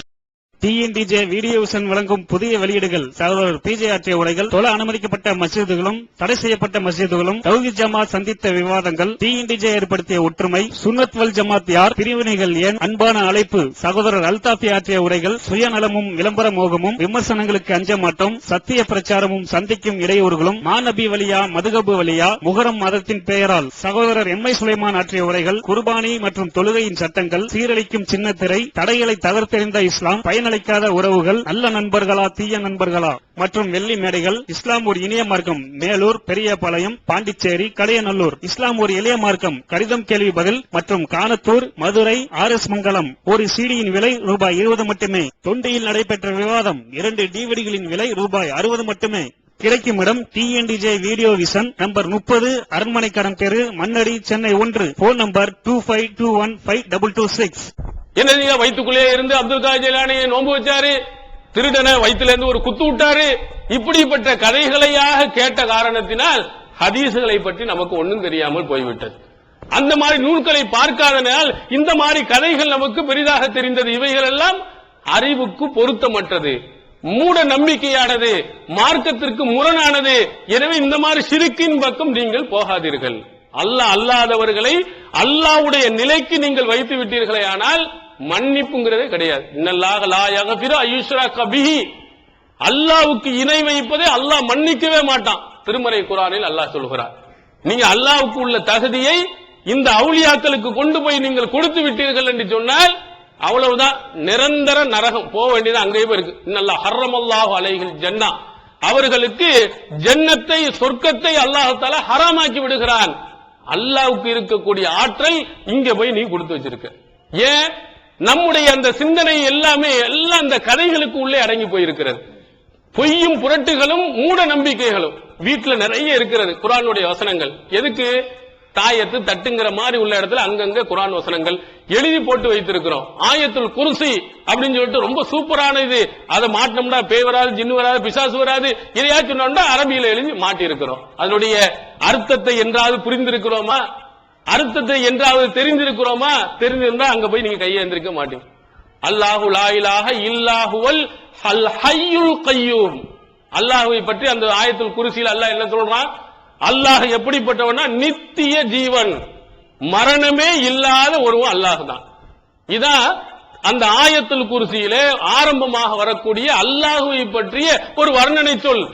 அல்லாஹ்னா நித்தியம், எப்போதும் உயிரோடு இருப்பான் இப்படின்னு நம்ம எழுதி போட்டு விட்டு யாரையெல்லாம் கேட்டுட்டு இருக்கிறோம், அவுலியாக்கள் இறப்பது இல்லை அப்படின்னு சொன்ன உடனே தலையை ஆட்டிக்கிறோம். அங்க தர்காவுல போய் கையேந்தி எங்களுக்கு அதை கொடுங்க இதை கொடுங்க அப்படின்னு சொல்லி போய் கையேந்து கேட்கிறோம். செத்து போயிட்டாரு, இறந்து போயிட்டாரு, மண்ணோடு மண்ணாக போயிட்டாரு, பூமிக்குள்ள அடக்கம் பண்ணிட்டாரு. நம்ம சொன்னதை அவர் கேட்பாரா? நம்ம சொன்னதெல்லாம் ஒரு காதுல விழுமா? காற்று இருந்தால்தான் என்ன செய்ய முடியும், இந்த பேச்சுக்கள் எல்லாம் அங்க போய் கேட்க முடியும். நான் இருக்கக்கூடிய இந்த மைக்கு ஒளிபரப்பு இல்லை என்று சொன்னால் காற்று இருந்தாலும் கூட தூரமாக இருப்பவர்களுக்கு கேட்காது. அப்படி இருக்கின்ற பொழுது நல்லா உள்ள போட்டு துணியை போட்டு கட்டையை போட்டு செங்கலை போட்டு அதுக்கு மேல மண்ணையும் போட்டு அதுக்கு மேல பூசியும் வச்சு பில்டிங்கையும் கட்டி அப்ப போய் கேட்டு எங்களுக்கு அதை கொடுங்க இதை கொடுங்கன்னு கேட்கிறோமே, இதுக்கு அறிவுக்கு ஒத்ததா? இவர் உயிரோடு இருக்கிறாரா? இவரை எப்போதும் உயிரோடு இருக்கிறாருன்னா அல்லாஹ்வுடைய அந்த தன்மை அவனுக்கு கொடுத்ததாக ஆகாதா? தினமும் போய் அவர்கிட்ட போய் கையேந்து கேட்கிறோம், கேட்டா காதல விழுவுண்டு. அப்ப அல்லாஹ் நித்திய ஜீவனா, இந்த அவுலியா நித்திய ஜீவனா? அப்ப அல்லாஹ் இருக்கக்கூடிய தகுதியை கொண்டு போய் இந்த அவுலியாக்கு நம்ம கொடுக்கலையா? என்ன சொன்னால் அதுலயும் கூட நீங்கள் என்ன செய்கிறீர்கள்? தமிழ்ல இருக்கக்கூடிய ஒருத்தன் கேட்கிறான், கேரளாவில இருந்து ஒருத்தன் வந்து கேட்கிறான், அதே மாதிரி தெலுங்குல பேசக்கூடிய ஒருத்தன் கேட்கிறான், குஜராத்தி பேசுறான், ஹிந்தி பேர கேட்கிறான், அரபி கேட்கிறான். யாரு கேட்டாலும் கேட்குன்னு நம்ம நினைக்கிறோம். கேட்குமா? அத்தனை ஆயிரக்கணக்கான எல்லா மொழிகளையும் தெரிந்தவர் அந்த அவுலியாவா? அல்லாஹ்க்கு தான் எல்லா மொழிகளையும் தெரியும். யாரு கேட்டாலும் அவன் என்ன செய்வான்? கேட்பான். ஆனால் நம்ம என்ன நினைக்கிறோம்? செத்து போனவர் என்ன மொழிகள்ல கேட்டாலும் கேட்பாருன்னு நம்ம நம்புகிறோம். அல்லாஹ்வுக்கு இருக்கக்கூடிய ஆற்றலை கொண்டு போய் கொடுக்கிறோம். எவ்வளவு தூரத்துல இருந்து இப்ப இங்க போய் நாகூர் ஆண்டவரே சாலோம் இதே அப்படின்னு இங்க கேட்டா போய் அங்க போய் கேட்டுன்னு நினைக்கிறோம். அப்படிலாம் நிறைய கதை சொல்லி இருக்கிறாங்க. அப்துல் காதர் ஜீலானி உடைய கதைகள் ஒண்ணு கதை சொல்லுவாங்க. ஒரு திருடர்கள் 2 பேரும் போயிட்டு இருக்காங்க. மொய்தீன் மௌலூதுல எழுதி வச்சது. மொய்தீன் மௌலூதுல எழுதி வச்சிருக்காங்க. ரெண்டு பேரும் நல்லவர்கள் என்ன வந்துட்டு இருக்காங்க. இடையில திருட வந்து புகுந்துட்டானா. திருட வந்து புகுந்த உடனேயே ஆஹா நம்ம பணங்கள் எல்லாத்தையும் கொள்ளையடிக்க போறானே, அப்ப நம்ம என்ன செய்யலாம்? அப்துல் காதர் ஜீலானி நினைச்சு பார்க்கலாம் அப்படின்னு நினைத்த உடனே 2 சர்வு சர்ன்னு கட்டு மாதிரி வந்து பட்டார்னு அடிச்சுச்சான். யாரு? 2 திருடங்களை. அதோட அவர் அவுட்டான். எழுதியிருக்கு அது மொய்தீன் மௌலூதுல, நீங்க எடுத்து பாருங்க, யாக்குத்துபாவில எடுத்து பாருங்க. அது செத்த உடனே என்ன செஞ்சிட்டாங்க? அந்த செருப்பை எடுத்துக்கொண்டு நம்ம நேர்ச்சி செஞ்சிருக்கிறோம், அவர் காணிக்கை கொடுக்கணும், காணிக்கையெல்லாம் எடுத்துக்கொண்டு வந்து மொய்தீன் அப்துல் காதர் ஜீலானிட்ட போய் என்ன செய்கிறார்கள்? அங்கே கொடுக்கிறார்கள். அங்க கொடுத்த உடனே அங்க சீடர்களுக்கு ஆச்சரியமா இருக்கு. என்னடா இது அப்துல் காதர் ஜீலானி செருப்பு இவங்க கையில எப்படி வந்துச்சு அப்படின்னா அந்த கதையை சொல்றாங்க. நாங்க இப்படி வந்துகிட்டு இருந்தோம், அங்க இருந்து 2 செருப்பு வந்து அடிச்ச உடனே அந்த 2 திருடர்களும் செத்து போயிட்டாங்க. இப்படி நடக்குமா? இந்த மாதிரி நடப்பதற்கு சாத்தியம் உண்டா? இப்போ வந்து ஸ்கெட்டை வச்சு விட்டுக்கிட்டு இருந்தாரு சதாம். அந்த ஸ்கெட்டு அடிச்சு அவனை அடிக்க முடியல. அமெரிக்காவை வந்து அத்தனை வரையும் சாவடிச்சிட்டு இருந்தான். அவர் உள்ளுக்குள்ள உட்கார்ந்துக்கிட்டு வேடிக்கை பார்த்துட்டு இருந்திருக்காரு. அப்துல் காதர் ஜீலானிக்கு அந்த ஆற்றல் இருக்குமானால் முஸ்லிம்களை குண்டு குவிக்கக்கூடிய அந்த அமெரிக்காவை அழிச்சிருக்க வேண்டியதானே? இந்து வரையிலையும் உள்ள உட்கார்ந்துகிட்டு இருக்கிறானே, இந்து வரையிலையும் குண்டுகளை போட்டு அப்பாவி மக்களை கொண்டுகிட்டு இருக்கிறானே, பதில் செய்ய முடியுமா? ஏதாவது செய்ய முடிஞ்சா அவரால? ஒன்னும் செய்ய முடியல. என்ன எங்கேயோ ஒரு நாட்டில் இருக்கும்போது இங்கே செருப்பத்துக்கு போட்டாரா, அங்க 2 இப்படி கதையை சொல்றான். இப்படிப்பட்ட கதைகளை சொல்லி இன்றும் இப்போ சொன்னாலும் நமக்கு என்ன செய்வாரு? காப்பாற்றுவார் என்று நம்பி அல்லாஹ்வுக்கு இருக்கக்கூடிய அந்த ஆற்றல்களை பூரா நம்ம இந்த இருக்கக்கூடிய அவுலியாக்களுக்கு நம்ம கொடுத்துட்டு இருக்கிறோம். இதெல்லாம் யாரு? இந்த அஜர்த்துமார்கள்லாம் திரைக்கதை வசனம் எழுத வேண்டிய ஆட்கள்லாம் தவறுதலாக நம்ம இமாமாக வந்துட்டாங்க. வெறும் கதைகள் தான்.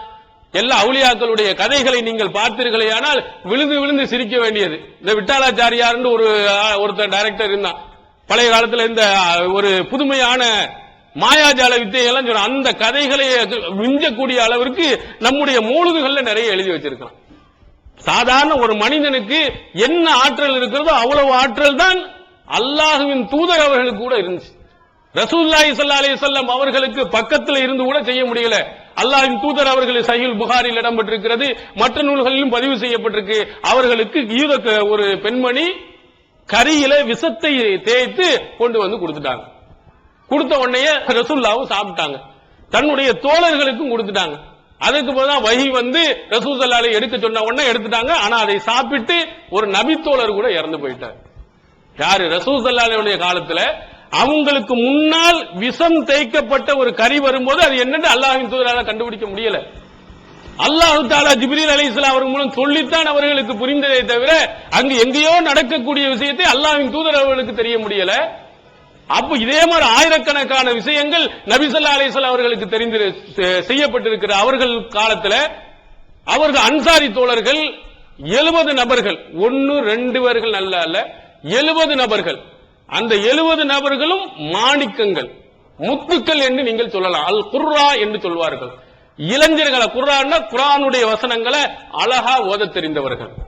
அதுவும் எப்படிப்பட்டவர்கள்? ஊரை சுத்தி திரிகிறவர்கள் அல்ல, இளைஞர்களாக இருந்து மறுமையில வந்து அல்லாஹ் தன்னுடைய நிலையை கொடுப்பான்னு சொன்ன ஷாபுன் நஷஅ ஃபி இபாதத்தில்லாஹ், அல்லாஹ்வுடைய பாதையில் தன்னுடைய வாழ்நாளை வந்து செலவழித்த இளைஞர்கள் என்று அல்லாஹ் சொல்லுகிறான் ஒரு கூட்டத்தை. அந்த மாதிரி இளைஞர்கள் எப்படி இருப்பார்கள்? சஹீஹ் முஸ்லிமில் இடம்பெறுகிறது, அகமதில் இடம்பெறுகிறது. அவர்கள் என்ன செய்வாங்களா? பள்ளியாசல்ல உட்கார்ந்து இருப்பாங்க, ரசூலுல்லாஹ்ட்ட பாடம் படிப்பாங்க.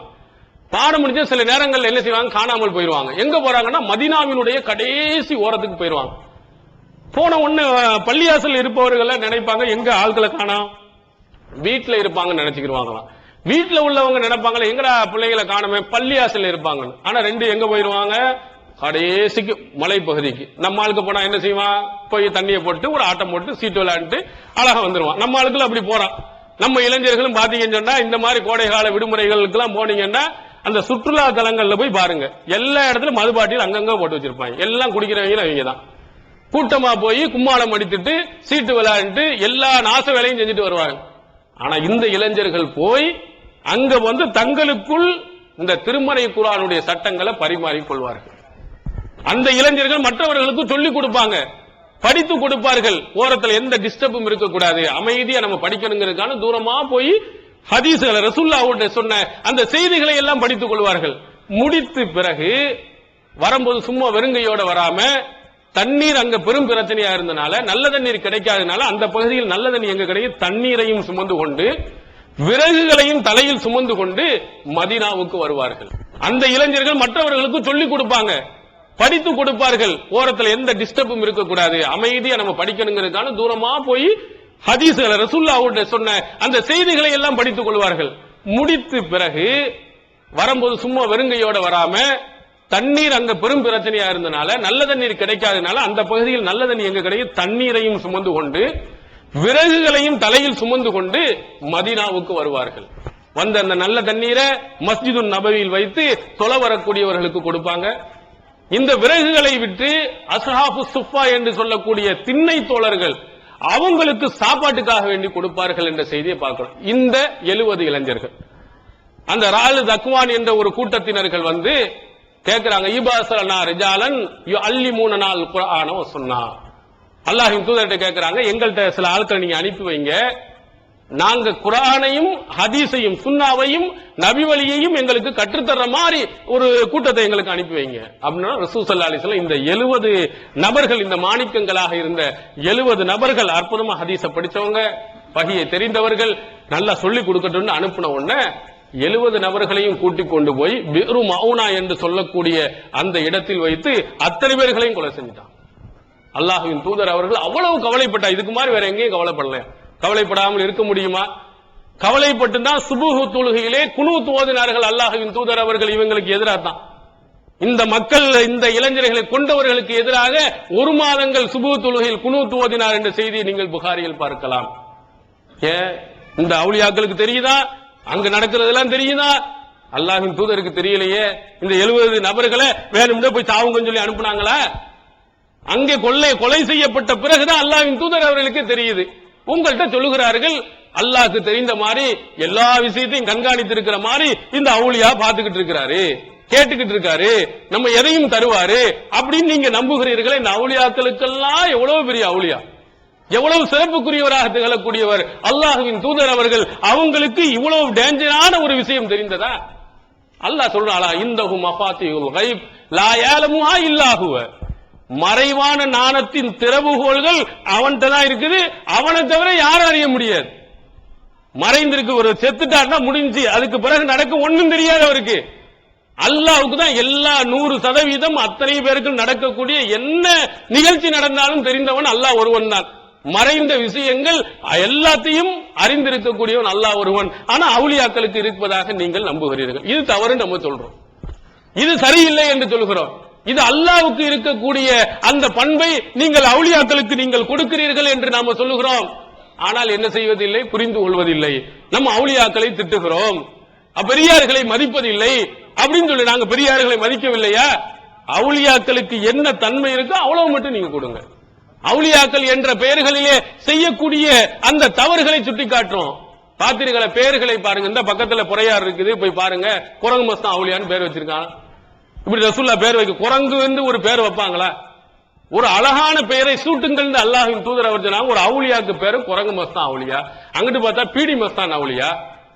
பேரே மஸ்தாண்டாலே உங்களுக்கு தெரியும், மஸ்துண்டா அப்படியே மதப்புல இருக்கக்கூடியவன் அர்த்தம். மஸ்த் இப்படி மஸ்தானாக இருக்கக்கூடிய, அப்படியே இதுல மிதப்பில் மிதக்கக்கூடியவர்கள் அவுலியாக்கள் நீங்க வைத்துக்கிட்டு இருக்கீங்களே, இது இஸ்லாத்தில் உள்ளதா? இப்படி எல்லாம் அவுலியாக்கள் இருக்கணும்னு சொன்னா யாரையெல்லாம் நீங்க அவுலியாக்களை வச்சிருக்கணும்? அபூபக்கருக்கு வச்சிருக்கீங்களா? உமர் ரலியல்லாஹு அன்ஹுவுக்கு இருக்குதா? உஸ்மான் ரலியல்லாஹு அவர்களுக்கு இருக்குதா? அலி ரலியல்லாஹு அவர்களுக்கு இருக்குதா? ரசூலுல்லாஹ் காலத்துல இருக்காங்க. அவங்க லட்சக்கணக்கான கபர்கள் பூரா மதீனா பூரா கபரா தான் கட்டி வச்சிருக்கோம். எத்தனை தர்காவை போய் நீங்க மதீனாவுல போய் பாத்தீங்க? எத்தனை தர்காவை மக்காவுல போய் பாத்தீங்க? மக்காவுல எத்தனை நபி தோழர்கள்? இவர்களை விட ஆயிரக்கணக்கான மடங்கு இங்க இருக்கிறதுக்கெல்லாம் அட்ரஸே கிடையாது, வரலாறே கிடையாது. அவன் வரலாறு கேட்டா கனவுல வந்து சொன்னாருன்னு தான் சொல்லுவான். நீங்க இங்க இருக்கக்கூடிய அவுலியாக்கள் எந்த அவுலியாக்களுக்கும் வரலாறு கிடையாது. நிறைய பேர்கள் பொய்யும் புரட்டுகளும் என் கனவுல ஒவ்வொருத்தனும் வருமானத்துக்காக வேண்டி என் கனவுல வந்து சொன்னாரு, இந்த கனவுல வந்து சொன்னாரு, இங்க நான் அடங்கி இருக்கிறேன்னு சொல்லிட்டு ஒரு கபரை கட்டிட்டான், ஒரு பச்சை பொருவை போத்தி வச்சுக்கிட்டானே தவிர வரலாறே கிடையாது. உணர்வு முஸ்லிம் சமுதாயத்தின் நம்பர் 1 தமிழ் வார இதழ். உறங்கி கிடந்த முஸ்லிம்களின் உணர்வுகளை தட்டி எழுப்பதில் 13 ஆண்டுகால வரலாற்று சாதனை படைத்த ஒரே இதழ் உணர்வு. செய்திகளின் நடுநிலைமை, விமர்சனங்களின் நேர்மை, சமுதாய செய்திகளுக்கு முன்னுரிமை, இஸ்லாத்தின் எதிரிகளை அடையாளம் காட்டுதல், அரசியல், ஆன்மீகம் பற்றிய கேள்விகளுக்கு ஆணித்தரமான பதில்கள், ஆய்வு கட்டுரைகள், பல சுவையான அம்சங்களுடன் வெளிவரும் உணர்வின் வாசக சமுத்திரத்தில் நீங்களும் சங்கமமாகுங்கள். ஆண்டு சந்தா உள்நாடு ரூபாய் 400, வெளிநாடு ரூபாய் 2300, தனி இதழ் ரூபாய் 8. உங்கள் டிராஃப்ட்களை முஸ்லிம் மீடியா ட்ரஸ்ட் நம்பர் 7 வடமரைக்கா street 2nd floor Mannady Chennai 1 என்ற முகவரிக்கு அனுப்பி வையுங்கள். ஈகத்துவம் ஓரிரை கொள்கையை விளக்கும் ஒப்பற்ற மாத இதழ். PJ MI சுலைமான், ஷம்சுல்லுஹா, இன்னும் பல சிறந்த அறிஞர்களின் கருத்து கருவூலங்கள், இன்னும் பல சிறந்த அம்சங்களுடன் வெளிவரும் ஈகத்துவம் இதழை படித்து உங்கள் மார்க்க அறிவை வளர்த்துக் கொள்ளுங்கள். ஆண்டு சந்தா உள்நாடு 100 ரூபாய், வெளிநாடு 400 ரூபாய், தனி இதழ் 9 ரூபாய். உங்கள் டிராஃப்ட்களை ஏகத்துவம் இலக்கம் 30 அரண்மனைக்காரன் தெரு மண்ணடி சென்னை 1 என்ற முகவரிக்கு அனுப்பி வையுங்கள். மகளிருக்கு வழிகாட்டும் மாத இதழ் தீன்குல பெண்மணி. தமிழ்நாடு தவ்ஹீத் ஜமாத்தின் மேற்பார்வையில் முஸ்லிம் பெண்களுக்கான இல்லற கடமைகள், மருத்துவ பகுதி, சிறுவர் பகுதி, திருமண தகவல் பகுதி, ஹதீஸ் திறனாய்வு போட்டி மற்றும் பல சுவையான அம்சங்களுடன் வெளிவரும் முஸ்லிம் பெண்களுக்கான முழுமையான மாத இதழ் தீன்குல பெண்மணி. ஆண்டு சந்தா உள்நாடு 100 ரூபாய், வெளிநாடு 400 ரூபாய், தனி இதழ் 9 ரூபாய். உங்கள் MODDகளை எடுத்து அனுப்ப வேண்டிய முகவரி தீன்குல பெண்மணி, நம்பர் 30, அரண்மனைக்காரன் தெரு, மண்ணடி, சென்னை 1. ஆனால் அல்லாஹ்வின் தூதருடைய காலத்தில் வாழ்ந்த நபி தோழர்களுக்கு வரலாறு இருக்கிறது, சான்றுகள் இருக்கிறது. அத்தனை தரகா கட்டியிருக்கா, கொஞ்சம் சிந்தித்து பாருங்க. நீங்க இவங்களுக்கு எந்த வரலாறுமே இல்ல. அப்படியே உண்மையிலே வரலாறு இருந்து ஒரு நல்லவர்கள் என்று இருந்தாலும் இவர்களை விட பன்மடங்கு உயர்ந்தவர்கள் அன்று இருந்த நபி தோழர்கள். அத்தனை பேருக்கு தர்கா இருக்குதா? மதீனாவுல மக்காவுல எங்க கட்டப்பட்டு இருக்கிறதா? ஒன்றையும் நீங்கள் பார்க்க சாதாரணமாகத்தான் இருக்கிறது. ஏன்னா அல்லாஹ்வின் தூதர் அவர்கள் கபரை என்னதை கட்டக்கூடாது இடிக்கப்பட்டு இருக்கிறது, கட்டக்கூடாது என்று சொல்லி இருக்கிறார்கள். அதனால் யாருமே என்ன செய்யல, அங்க கட்டவில்லை. ஆனால் நாம் என்ன செய்கிறோம், ஒவ்வொரு ஊரிலையும் ஒவ்வொரு தர்காக்களை கட்டிக்கொண்டு அங்கு கைது வாங்கிக் கொண்டு அங்கு இருக்கக்கூடிய சந்தனங்களை பூசிக்கொண்டு அங்கு விளக்கு மாத்து அடி வாங்கிக் கொண்டு அங்கே தாயத்தை வாங்கிக் கொண்டு கட்டிக்கொண்டு நாம் ஆயிருக்கிறோம்.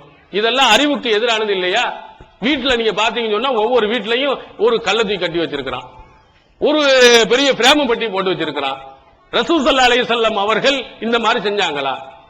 யார்கிட்ட போனா அஜரத்துல போய் ஒரு தாயத்து, பைல்வான் மாதிரி இருக்கிறான், இவ்வளவு முரட்டா இருக்கிறான், அவனுக்கு ஒரு சின்ன தாயத்தை வச்சு கட்டி இடுப்புல இங்க ஒரு கட்டு இங்க ஒரு கட்டு, என்னமோ பேய் வராது பிசாசு பிடிக்காது. அவனை பார்த்தா 10,000 பேராசு ஓடி போயிடும். அப்ப அவனுடைய உடல் வாட்ட சாட்டங்களை பார்த்தா அத்தனை பேர் ஓடி போயிற அளவுக்கு இருக்கிறான். அவனுக்கு பேய் பிடிச்சிச்சு பிசாசு பிடிச்சிருந்து ஒரு தாயத்தை கட்டி வைக்கிறது.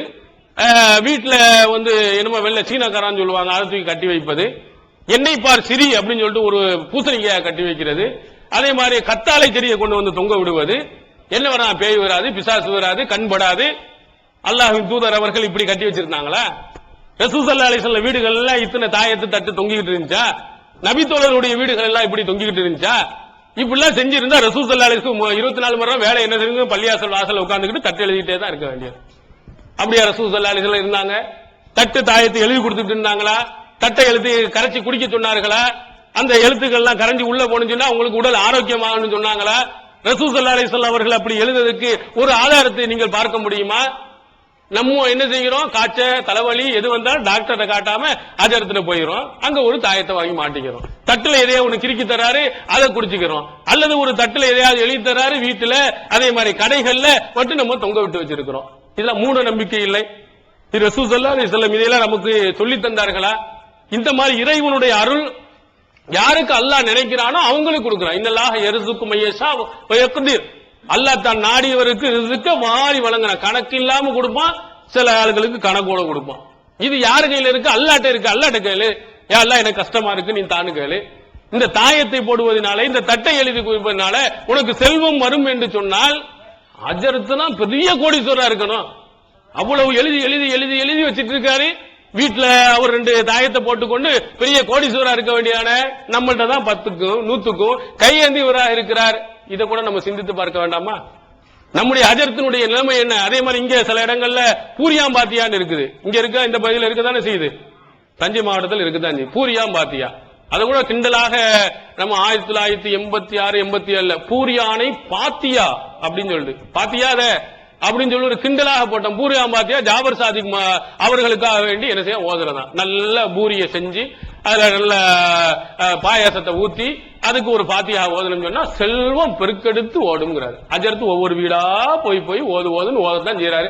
அவர் வீட்டுல செல்வம் பெருக்கெடுத்து ஓடுனுச்சா? நம்முடைய வீடுகள்ல ஓடுனுச்சா? வாங்கி அவர் தின்னுட்டு என்ன செய்ய ஒரு 5-10 அவருக்கு கிடைச்சதே தவிர என்ன செல்வம் பெருக்கெடுத்து ஓடியது? அப்ப என்ன செய்யலாம்டா எல்லா அஜர்த்துமாரையும் கூட்டிட்டு வந்து இந்திய லட்சக்கணக்கான ரூபாய் எங்க இருக்குது IMF-க்கும் உலக வங்கிக்கும் கடனா இருக்கு, போய் உட்கார்ந்து பாத்தியா ஓதிட்டே இருக்க வேண்டியதான். பா சிதம்பரம் காலுக்கு மேல காலை போட்டு நிம்மதியா தூங்கிட்டு இருப்பார். இவனுக்கு பணம் கட்டணுமே, அவனுக்கு பணம் கட்டணுமே, இவ்வளவு வட்டியாச்சே, இவ்வளவு இதாச்சே, அத்தனை அஜர்த்துமாரும் போ, ஒவ்வொருத்தனுக்கும் 1 லட்சம் ரூபாய் சம்பளம் பொடிச்சுக்க, ஓதிட்டு கோடி கோடியா கொட்டிடாதா? ஏன் பிச்சைக்காரன் நாடா நம்ம இருக்கணுமா? இந்தியா நாடு பெரிய வல்லரசு ஆயிராதா? இது என்ன அறிவுக்கு பொருத்தமானதான்னு கேட்கிறேன். இவர் பாத்தியா ஓதினாண்டா பணம் அங்க மேலே இருந்து தங்க கட்டிகளா கொட்டிருமா? இந்த இஸ்லாமிய சமுதாயம் தானே இப்படி நம்பிக்கிட்டு போகுது. அல்லாஹ்வின் தூதர் அவர்கள் அப்படி சொன்னாங்களா? அல்லாஹ் தான் நாடியவனுக்கு கூடுதலா கொடுப்பான், குறைவாக கொடுப்பான்னு சொன்னார்களே தவிர 2 குர்ஆன் வசனத்தை ஓதி நீ கட்டி விட்டாலோ அல்லது நீ எதையா பாத்தியா ஓதினாலோ உனக்கு ஓடி ஓடியாக கொட்டும் என்று அல்லாஹ்வின் தூதர் அவர்கள் எங்க சொன்னாங்க? மனப்பாடம் பண்ணி வச்சிருந்தாங்க. அல்லாஹ்வின் தூதருடைய உள்ளங்கள் பூரா குர்ஆனுடைய வசனம் இருந்தது. அல்லாஹ்வின் தூதர் அவர்களுடைய நிலைமை என்ன? 3 வேளை சாப்பாடுக்கு வழி இல்லை, 3 நாள் தொடர்ந்து சாப்பிட முடியல, பசியும் பட்டின உயர்ந்த ரக ரொட்டிகள் அவர்களுக்கு கிடைத்ததில்லை, எதுவும் இல்லாம அவ்வளவு கஷ்டப்பட்டார்கள். குர்ஆனை எழுதி ஓதுனா, தாயத்தை கட்டி தொங்க விட்டா நிறைய வரணும் சொன்னா அல்லாஹ்வின் தூதர் அவர்களுக்கு நிறைய வந்திருக்கணும். ரசூலுல்லாஹ்க்கு குர்ஆனை மனனம் செய்த நிலைமை வந்த பிறகுதான் அவருடைய செல்வங்கள்லாம் கரைய தொடங்கியது. ஹதீஜா நாயகி மூலமா கோடி கோடியா வந்து இருந்துச்சு. ரசூல் ஸல்லல்லாஹு அலைஹி வஸல்லம் குர்ஆனை மனனம் செய்தார்கள், மக்களுக்கு போதித்தார்கள், அல்லாஹ் சோதனை கொடுத்தா அவங்களுக்கு இல்லன்னுட்டான். அதனால கஷ்டமாகிவிட்டது. குர்ஆனை மனப்பாடம் செய்து உள்ளத்திலே ஆழமா பதிய வைத்திருந்து தவறு இல்லாமல் அழகாக ஓதிய அல்லாஹ்வின் தூதர் அவர்களுக்கு கஷ்டங்கள் நிறைந்துதான் இருந்துச்சு. இதை யாரும் சிந்தித்து பார்ப்பதில்லை. குர்ஆன் வசனத்தை ஓதினா ஜாபர் சாதி மௌலூத் ஓதினோம் என்றா, பூரியா பாத்தியா ஓதினோம் என்று சொன்னா நமக்கு செல்வங்கள் கொட்டும் என்ற மூட நம்பிக்கை இன்றைய இஸ்லாமிய சமுதாயத்தில் பரவலாக இருக்கிறது. இதெல்லாம் மார்க்கத்தில் அறிவுக்கு பொருந்தாத, நம்முடைய சிந்தனைக்கு பொருந்தாத, மார்க்கத்திற்கு எதிரானது என்பதை யாரும் விளங்குவதில்லை. இதையெல்லாம் சொன்னா நம்மளை என்ன சொல்கிறார்கள்? இஸ்லாத்திற்கு எதிரானவன், மார்க்கத்துக்கு முரணானவன், இந்த சமுதாயத்தை பிரிப்பதற்கு வந்து விட்டார் என்று சொல்கிறார். கொஞ்சம் சிந்தித்து பாருங்கள். ஆதாரம் இருந்தால் நீங்கள் சொல்லுங்கள், அல்லது அறிவுபூர்வமாக உங்களால் அதை நிரூபிக்க முடியும் என்று சொன்னால் நீங்கள் காட்டுங்கள். அடுத்த மாதிரி இந்த இறந்து போனவர்களுக்காக ஓதுகிறார்களே 1ஆம் பாத்தியா, 7ஆம் பாத்தியா, 40ஆம் பாத்தியா, இல்ல ரசூல் ஸல்லல்லாஹு அலைஹி வஸல்லம் காலத்தில் எங்கேயாவது நடந்ததற்கு ஒரு ஆதாரம்? ரசூலுல்லாஹ் காலத்தில் யாருமே இறக்கலையா? அல்லாஹ்வின் தூதருடைய அன்பு மனைவி இறக்கலையா? அன்பு மகள் இறக்கலையா? அன்பு மகன் இறக்கலையா? சித்தப்பா இறக்கலையா? பெரியப்பா இறக்கலையா? அவங்களுடைய அன்பு தோழர்கள் இறக்கலையா? எவ்வளவு பேர் இறந்து போனாங்க. என்னைக்கு பாத்தியா ஓதுனாங்க? ஒரு ஹதீஸை புரட்டி பாருங்க, ஹதீஸ்ல எடுத்து பாருங்க. அதே மாதிரி குர்ஆனுடைய வசனங்கள் எங்கேயாவது தேடி பாருங்க. எங்கேயாவது 1ஆம் பாத்தியா இதுக்கு முன்னால் எத்தனை பேர் அல்லாஹ் சொல்றான்? மூசா நபியை சொல்றான், ஈசா நபியை சொல்றான், அய்யூப் நபியை சொல்றான், அலியசா சொல்லி காட்டுறான், யூனுஸ் நபியை சொல்றான். இவங்க எல்லாம் யாருக்கா இறந்ததுக்கு 1ஆம் பாத்தியா 7ஆம் பாத்தியான்னு ஏதாவது ஓதுனாங்களா? ஓதுறீங்க. ஓதுறதும் இல்லாம வெள்ளிக்கிழமை ரொட்டியை சுட்டி அஜர்தை இங்க பள்ளியாசலுக்கு கொடுத்து விடுறாங்க. கொஞ்சம் சிந்திக்க. ரசூல் ஸல்லல்லாஹு அலைஹி 3 நாளைக்கு சாப்பாடுக்கு வழி இல்ல, இங்க ரொட்டியை சுட்டு மோதினாருக்கு அங்க கொடுத்து போய் அங்க போய் பாத்தியா ரூஹ் எல்லாம் ராகத்தா இருக்க வேண்டும் என்பதற்காக கொடுத்து விடுறாங்களாம். இது என்ன அறிவுக்கு பொருத்தமானதா? அல்லாஹ்வின் தூதர் அவர்கள் நினைத்திருந்தால் இந்த மாதிரி பாத்தியா ஓத தெரிஞ்சிருக்காதா? சூரத்துல் பாத்தியா அவங்களுக்கு ஓத தெரியாதா? குர்ஆனை ஓதி கத்தம் என்று அல்லாஹ்வின் தூதர் அவர்கள் ஓதி முடிக்க முடியாதா? உயிரிலும் மேலாக எவ்வளவு நேசத்துக்குரியவராக இந்த ஹதீஜா நாயகி அவர்கள் இறந்த பொழுது எங்க பாத்தியா ஓதுனாங்க? அவங்களுடைய பிள்ளைகள் இறந்து போனார்களே, அவர்கள் 3 பிள்ளைகளும் ரசூலுல்லாஹ்வுடைய உயிரோட, ஃபாத்திமாவை தவிர 3 பெண் குழந்தைகளும் என்ன செய்றாங்க? உயிரோடு இருந்த காலத்திலேயே இறந்து போனாங்க. என்னைக்காவது ஒரு பாத்தியா ஓதுனாங்களா? இல்லையே. ஆனா நம்ம என்ன செய்யறோம்? 1ஆம் பாத்தியா 7, 40 என்று ஓதுகிறோம். ஏதாவது சொன்னோம்னா அது இதெல்லாம் இது குதர்க்கம் பேசுகிறார்கள், இது மார்க்கத்துக்கு முரணா பேசிக் கொண்டு இருக்கிறான்னு நினைக்கிற ஆதாரத்தை காட்டுங்க. நாங்களும் ஓதுவதற்கு தயாரா இருக்கிறோம், நாங்களும் உங்க வீட்டுல வந்து ஓதுகிறோம். அல்லாஹ்வின் தூதர் அவர்கள் ஓதுனதா காட்டுங்க, அல்லது குர்ஆனுடைய வசனங்கள் ஓதுமாறு நமக்கு கட்டளையிட்டதாக காட்டுங்கள். ஒரு வசனமும் ஒரு ஹதீஸும் எதுவுமே கிடையாது. இந்த 1ஆம் பாத்தியா 7ஆம் பாத்தியா 40ஆம் பாத்தியா கிடையாது. ஆனாலும் என்ன செய்கிறோம்? நம்ம 1 பாத்தியா ஓதுகிறோம். எதை செய்ய சொன்னது? ஒரு இறந்தவர் இறந்து விட்டார் என்று சொன்னால் அவருக்காக வேண்டி என்ன அல்லாஹ்வின் தூதர் அவர்கள் சொன்னாங்க? தர்மம் செய்ய என்று சொன்னாங்க. நல்ல கல்வி இருந்தால் அவனுக்கு போய் சேருன்னு சொன்னாங்க. நல்ல பிள்ளையாக நீ வளர்ந்திருந்தால் நீ துவா செய்யி, அது போய் உனக்கு சேரும் என்று சொன்னார்கள். இதெல்லாம் நபி ஸல்லல்லாஹு அலைஹி வஸல்லம் அவர்கள் சொன்னது. அதையெல்லாம் கண்டு கொள்ளாமல் ஒரு வருஷம் வரையிலையும் என்ன செய்யும், பாத்தியாவது அதோட மறந்து விடுகிறது. 1 7 40 வருஷம் பாத்தியா அதோட மூடி வைத்து விட்டு தன்னுடைய பெற்றோர்களை மறந்து விடுகிறார். அல்லாஹ்வின் தூதர் அவர்கள் நல்ல பிள்ளையாக இருந்தால் அந்த பிள்ளைகள் என்ன செய்ய வேண்டும், தொடர்ந்து அவர்களுக்காக வேண்டி துவா செஞ்சுக்கிட்டே இருங்க. கபருடைய வேதனையை அல்லாஹ் நீக்குன்னு கேளுங்க, மறுமையினுடைய வேதனையை நீக்குன்னு சொல்லுங்க, ஏழா அவர்களை சொர்க்கத்துக்கு கொடுன்னு சொல்லுங்க, அவருடைய பாவங்களை மன்னிப்பாயாண்டு நீங்க ஒவ்வொரு ஐவேளை தொழுகைக்கு பிறகும் உங்களுடைய பெற்றோர்களுக்காக துவா செய்யுங்கள். அந்த துவாவை அல்லாஹ் தஆலா ஏற்றுக்கொள்கிறான். அல்லாஹ்வின் தூதர் அவர்கள் அப்படி சொல்லி இருக்கிறார்கள். அதை விடுத்துவிட்டு இன்றைய சமுதாயத்தில் இருக்கக்கூடியவர்கள் எல்லாம் இறந்து போனவர்களுக்கு மாற்று மாதத்தை திவசம் சொல்வார்கள் இல்லையா, அதை அப்படியே காப்பி அடித்து 1 7 40 என்று என்ன செய்ய ஓதிக்கொண்டு இருப்பதையும், இது மார்க்கத்துக்கு முரணாக இருப்பதையும் கொஞ்சமும் என்ன செய்வதை சிந்திப்பதில்லை. அதே மாதிரி செய்கிறார்கள் மௌலூது. ரசூல் ஸல்லல்லாஹு அலைஹி வஸல்லம் உடைய பிறந்த நாள் என்று வந்தா ரபியுல் அவ்வல் மாதம் வந்து விட்டால் என்ன ஊரா ஒரே ரொம்ப பிரமாண்டம் பள்ளியாசல்ல பூரா என்ன செய்கிறார்கள், அல்லாஹ்வின் தூதர் அவர்களை நாங்க மதிக்கிறோம். அந்த மாசத்துல மட்டும்தான் என்ன வந்துருதுன்னு தெரியல, அல்லாஹ்வின் தூதர் அவர்கள் முன்னாடி முகம்மத் அப்படி பொங்கி ஒளிகிறது. என்னதான் அப்படி பொங்கி ஒளிகிறது, எல்லாருமே ஐவேளை தொழுகை கரெக்டா வந்துடுறாங்களா? கிடையாது. என்ன செய்யறது, மகரிபில இருந்து ஆரம்பிச்சு சில ஆளுக்கு இஷா கூட இருக்கிறது இல்ல, இஷாவையும் தாண்டி என்ன செய்யும் மௌலூது ஓதுறது. மௌலூது ஓதி ஒரு 12 நாளோட ரசூல் ஸல்லல்லாஹு முகம்மத்தை பூரா சமாதி பண்ணிடுறது. அடுத்ததாக என்னது மீலாது விழான்னு ஒன்று நடத்திட்டு அதோட முடித்து விடுகிறார்கள். இது ரசூல் ஸல்லல்லாஹு அலைஹி வஸல்லம் அவர்கள் மீது நீங்கள் காட்டுகின்ற அன்பா? ரசூல்லா அப்படி காட்ட சொன்னாங்களா? ரசூல்லா காலத்துல இந்த மாதிரி நீங்க சுபஹான மூல அந்த கஃபாருல் கதாயா வாதுனூபில் மூபிகாத் அப்படின்னு சொல்லக்கூடிய இந்த மௌலூது பாக்கள் இருந்துச்சா? பள்ளியாசல் தோறும் இதை அவர்கள் ஓதிக்கொண்டு இருந்தார்களா? ஒரு ஆதாரத்தையும் நீங்கள் என்ன செய்ய முடியாது, காட்ட முடியாது. ரசூல் ஸல்லல்லாஹுடைய காலத்துல நீங்கள் ஓதிக்கொண்டிருக்க சுபஹான மௌலூதா இருக்கட்டும் அல்லது மொய்தீன் மௌலூதா ஆகட்டும், இந்த மௌலூதுகளை எல்லாம் அல்லாஹ்வின் தூதர் அவர்கள் காலத்திலேயோ அதற்கு பிறகு வாழ்ந்த சஹாபாக்களுடைய காலத்திலேயோ அல்லது நீங்கள் மேலும் ரொம்ப மதிக்கக்கூடிய 4 இமாம்களுடைய காலத்தில் கூட இந்த மௌலூது இருந்ததில்லை. அந்த மௌலூதை ஓதிக்கொண்டு அல்லாஹ்வின் தூதர் அவர்களை மதிக்கிறோம் என்ற பெயரில் ரசூல் ஸல்லல்லாஹு அலைஹி வஸல்லம் அவர்களை இழிவுபடுத்தக்கூடிய நிலையை நாம் இந்த பள்ளியாசல்ல பார்க்கிறோம். அதுல என்னென்ன வாசகங்கள்லாம், அதுல ஷிர்கான அந்த கஃபாருல் கதாயா, நீங்கள் தான் பாவங்களை மன்னிக்க கூடியவர்கள். பாவங்கள்ல சாதாரண பாவம் இல்ல, வேதுனூபில் மூபிகாத், அழித்து விடக்கூடிய பெரும் பாவங்களையும் நீங்கள் தான் மன்னிக்க கூடியவர்கள். அடுத்ததாக கஃபிரு அன்னி துனூபி, என்னுடைய பாவங்களை எல்லாம் நீங்கள் மன்னித்து விடுங்கள். அர்த்தம் யாருக்கும் தெரியாதனால உங்க சின்ன வயசுல இருந்து 4 வயசு 5 வயசு பிள்ளைகள இருந்து எல்லாரையும் பள்ளியாசல்ல மைக்கு வைத்துக் கொண்டு பாடுகிறார்கள். எப்படி பாடுறாங்க, அல்லாஹ்வை கேட்க வேண்டியவர்கள் அல்லாஹ்வின் தூதர் அவர்கிட்ட கையேந்தி எங்க பாவங்களை மன்னிச்சிருங்க, எங்களுடைய எல்லா அழித்தளிக்கக்கூடிய பாவங்களை எல்லாம் மன்னித்து விடுங்கள், நீங்கள் தான் எல்லா பாவங்களையும் மன்னிக்க கூடியவர்கள் என்ற ஷிர்க் நிறைந்த வாசகங்களை என்ன செய்கிறார்கள், பள்ளியாசல்ல படிக்கிறார்களே. இது நியாயமா? அன்னல் மசாஜித லில்லா ஃபலா தது மா அல்லாஹி அஹதா, அல்ல இறை இல்லங்கள் அனைத்தும் அல்லாஹ்வுக்கே சொந்தமானது, அவனை தவிர வேறு யாரையும் நீங்கள் அழைக்காதீர்கள் என்று அல்லாஹ் திருமறை குர்ஆன்ல சொல்லுகிறார். உங்களுக்கு உதவி தேடி கஷ்டங்களை போக்க யாரை கேட்க கூடாது, மற்ற யாரைங்க அல்லாஹ் ஒருவன்ட்ட மட்டும் கேளுங்கன்னு சொல்லுகிறார். அந்த பள்ளியாசல்ல படிக்கிறதும் இல்லாம மைக்கு வைத்து ஊரா கேட்கும் அளவுக்கு படிக்கிறார்களே, இது அல்லாஹ்வின் தூதர் அவர்களை மதிப்பதா?